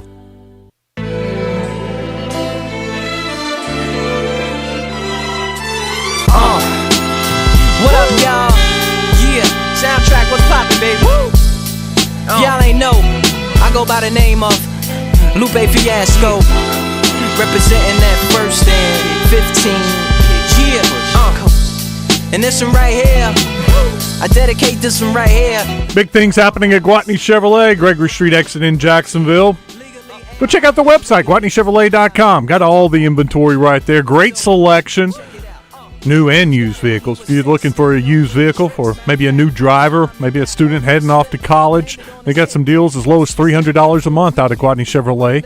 And they always have great deals on the new vehicles.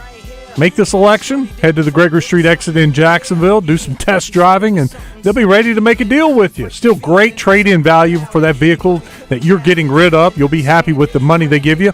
Help pay that thing off, have a little extra put down as a down payment on your new car, and drive away with a better car, a better deal. It's all happening at Gwatney Chevrolet. Wes Moore, Joe Franklin with you. Glad you're hanging out with us today. Monty Patel also hanging out with us. TBT, the basketball tournament. It gets started next week, end of next week? The end of next Friday, 1 o'clock game. First one's online. If we win that, we're on FS1 the rest of the way. Are y'all one of the first games in the tournament? I think I have actually opened the tournament every year for the 4 years. Somehow. Wow. Somehow it's worked out like that. And so I think we are the first game in the entire – I think there's going to be 4 games simultaneously going on at the same time. Or, yeah, 4 games. 4 games should be going on. So early games are online. The first set of early games are going to be online, and then the bigger the games get, those are the ones that are putting on national television. They'll be on Fox Sports 1, Fox Sports 2, and then the big Fox is going to be showing some of the TBT also. Oh, yeah. And so it's going to get after it very, very quick. So if we win the first round game, and by seeding, if the 3 seed wins the first round game, us, and Butler, who's the 2 seed, wins their game, you're playing Butler at Hinkle Fieldhouse on FS1.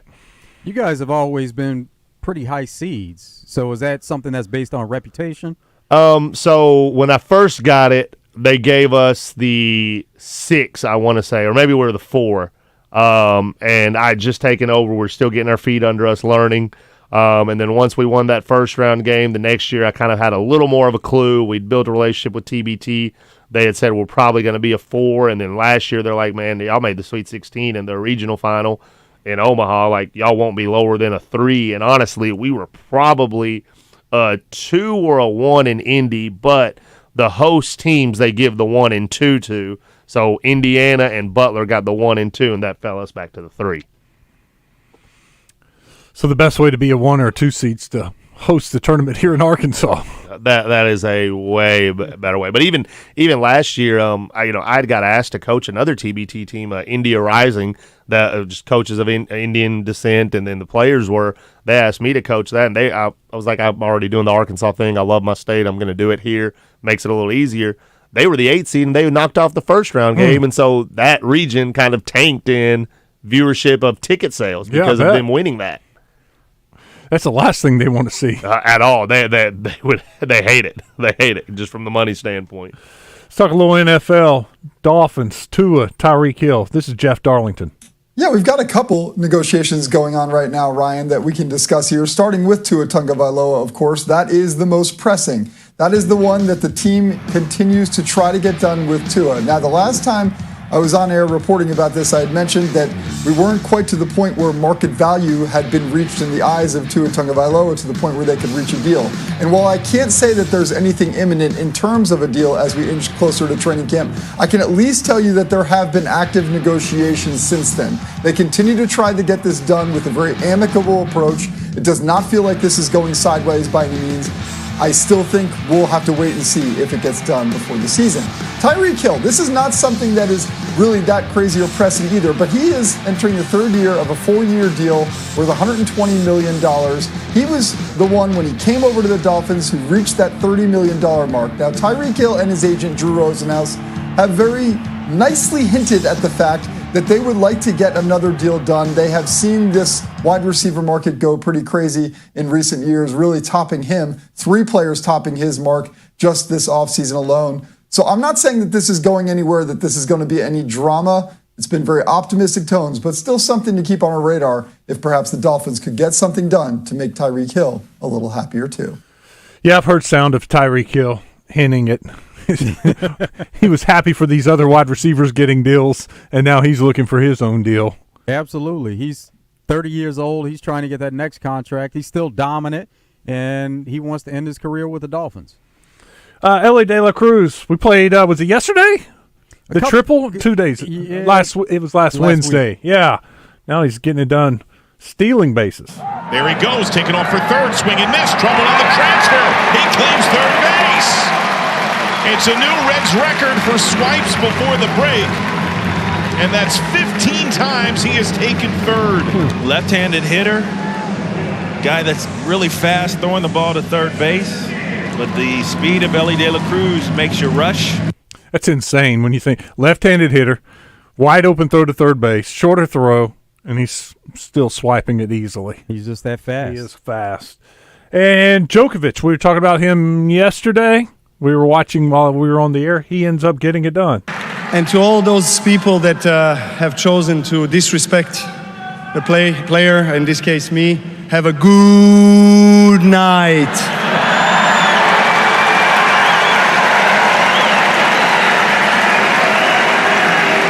Good night, good night.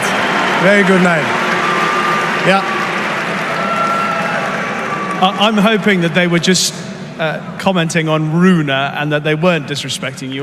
They were. I don't accept it. No. I know they were cheering for Rune, but that's an excuse to also boo. Listen. I've been on the tour for more than 20 years, so trust me. I know all the tricks. I know how it works. It's fine. It's okay. I focus on the respectful people that have respect, that pay the ticket to come and watch tonight, and love tennis, and appreciate the players and the effort that the players put in here. I played in much more hostile environment. Trust me. You guys can't touch me. Talking a little trash to the crowd. Oh, yeah. Yeah. But the crowd gets him going also. The way that they give it to him or they boo him or whatever the case is, he said he's good. What's the best crowd y'all played in front of? For TBT was last year's Wichita was, I want to say, close to 9,000. We had to talk about it before the game started, of moving the bench closer away from the crowd to the court just so we could hear. But man, that place was loud. Now it wasn't as loud as Barnhill and what I imagined that'd be, but it was a loud gym to be in. Who's the team to beat this year? Heartfire won it last year, and they almost got upset the second round. Then the third round they dominated, and that's who we would have played in the Elite Eight game. But they have loaded out their team from what they had last year, and also added NBA champ Jordan Bell to their team as well. And so they've got a very stacked roster, and that's probably the odds-on favorite. The North Texas team made the finals. They've had a very good run at it, so I'm sure they've given them good odds on there to win as well. But, I mean, in my mind, Team Arkansas until I'm told otherwise. Overseas Elite is always tough. They got out. Oh, they're out now. They broke up about 3 years ago. Joe Johnson played on one of the Overseas Elite team. Then the next year they played one more year, and then they kind of put out a statement that they were done with TBT for a while. We're talking with Monty Patel with Team Arkansas in the basketball tournament, and from the 501, they said they're just joining late. Not sure who it is, but they sound like they know the game. What is your opinion, Monty, on Clark versus Reese for Rookie of the Year in the WNBA? Ooh. So, honestly, Clark and Reese both have respectively gotten a beef going a little bit in the WNBA when they play each other, but they actually, from everything I've been told, like each other. And so getting to watch them compete against each other, great. I think Clark is special, and I think she's fun to watch. I think Reese is fun in her own sense. If you ask me, I love guards that shoot it, especially like Clark does, so that's who I'm taking. But, I mean, it's like everyone said, the WNBA is now turned into a thing to watch, like a lot more. Mm-hmm. You can get really good plays, like quick hitters from the WNBA, so I've always watched clips of that because they're not as athletic as guys, so you can use that in high school, especially because they're a lot more technical. So if you ever want good quick hitters, you go to the WNBA to watch. So I've been a fan, especially watching the Aces play. You watch Plum, obviously neighbors got that connection, so getting to see those games, but they run a lot of good stuff all throughout the WNBA, so that's when I watch. But Caitlin Clark would be my vote. Yeah, Kelsey Plum, she's something else with the threes, and just the way that she was running the team when the point guard was out, Chelsea Gray, Mhm. and she had to step up and do some point guard duties. But now she's able to just play her role as a shooting guard. And if she's wide open, she's knocking that three down. She's a player, and Coach Neighbors, big shout out to him. Very, very big resource in the state of Arkansas for especially high school coaches, but in the country too. I don't know if people knew about if y'all know about his newsletter, but he used to send out a newsletter once a week to coaches all across the country of just basketball tidbits, and he does this green light shooting thing. And Kelsey has most of the records on there, and so we do that in high school for our guys to get shots up and tell them here's what a pro's records are. See how close you can get from it. But, my whole philosophy is shoot more threes, especially in high school. We averaged 30 threes a game this past year, and we were 5 short of the average I wanted. In 2 games, we made 14 threes this past year. In one game, we won by 40, and the other game, we lost by 8. And so we won too many attempts, and we didn't have enough attempts, but we made all of them. I guess you like kind of the new style at Arkansas State, what they're doing. New coach at UCA, he keeps talking that's what he wants to do is shoot the three. Even TBT last year, that was one of our biggest advantages that we talked to the guys about, and they bought in. We're like, look, it's not that we're going to be against the mid-range shot, but the more we can make the other team take long twos, the less free throws they get and the less three-point attempts that they get. For us, we've got to try to be the same. Get as many threes or get free throws generated without foul baiting anybody. And that's huge for us. And I'm a math guy. That might just be the Indian in me, who knows. But I'm just a very big math guy, so I don't care for the mid-range at all. At East End, we don't shoot them. We may have shot 10 the whole year, and that might have been shot clock situations. But we try to get up as many threes or as many layups. And really, we tell our guys, get as many layups as you can. But if they keep crashing in, then you've got the three to space the floor. You have a goal for the number of threes that you want to shoot for TBT every game? For TBT, I think about 25 would be a really good number, 25 to 28 in that time. Maybe those guys are really good at getting to the rack and getting fouls and a lot more athletic than high school teams. For us, in high school, we need to find a way to get to the rack. So if we're making some threes, it gets a little easier and easier with spacing. I would say 35 would probably be too much for the team we have, but 25 to 30 would be a really good number. July is going to be a great month at Gwatney Chevrolet. They got a lot of great deals, rebates, incentives for you to come out and visit them at the Gregory Street exit in Jacksonville. Before you go to the website, GwatneyChevrolet.com. Take a look at all the inventory. Pick the car, a couple of cars you want to test drive. Then go out to the Gregory Street exit in Jacksonville. And look, they're ready to make a deal with you right now. That trade-in, it's still valuable. They're going to pay top dollar for that vehicle you have. You'll be very surprised when they slide that piece of paper over to you and show you how much they'll give you for that trade-in vehicle. You may do like I did. Say, are you sure my car's worth that?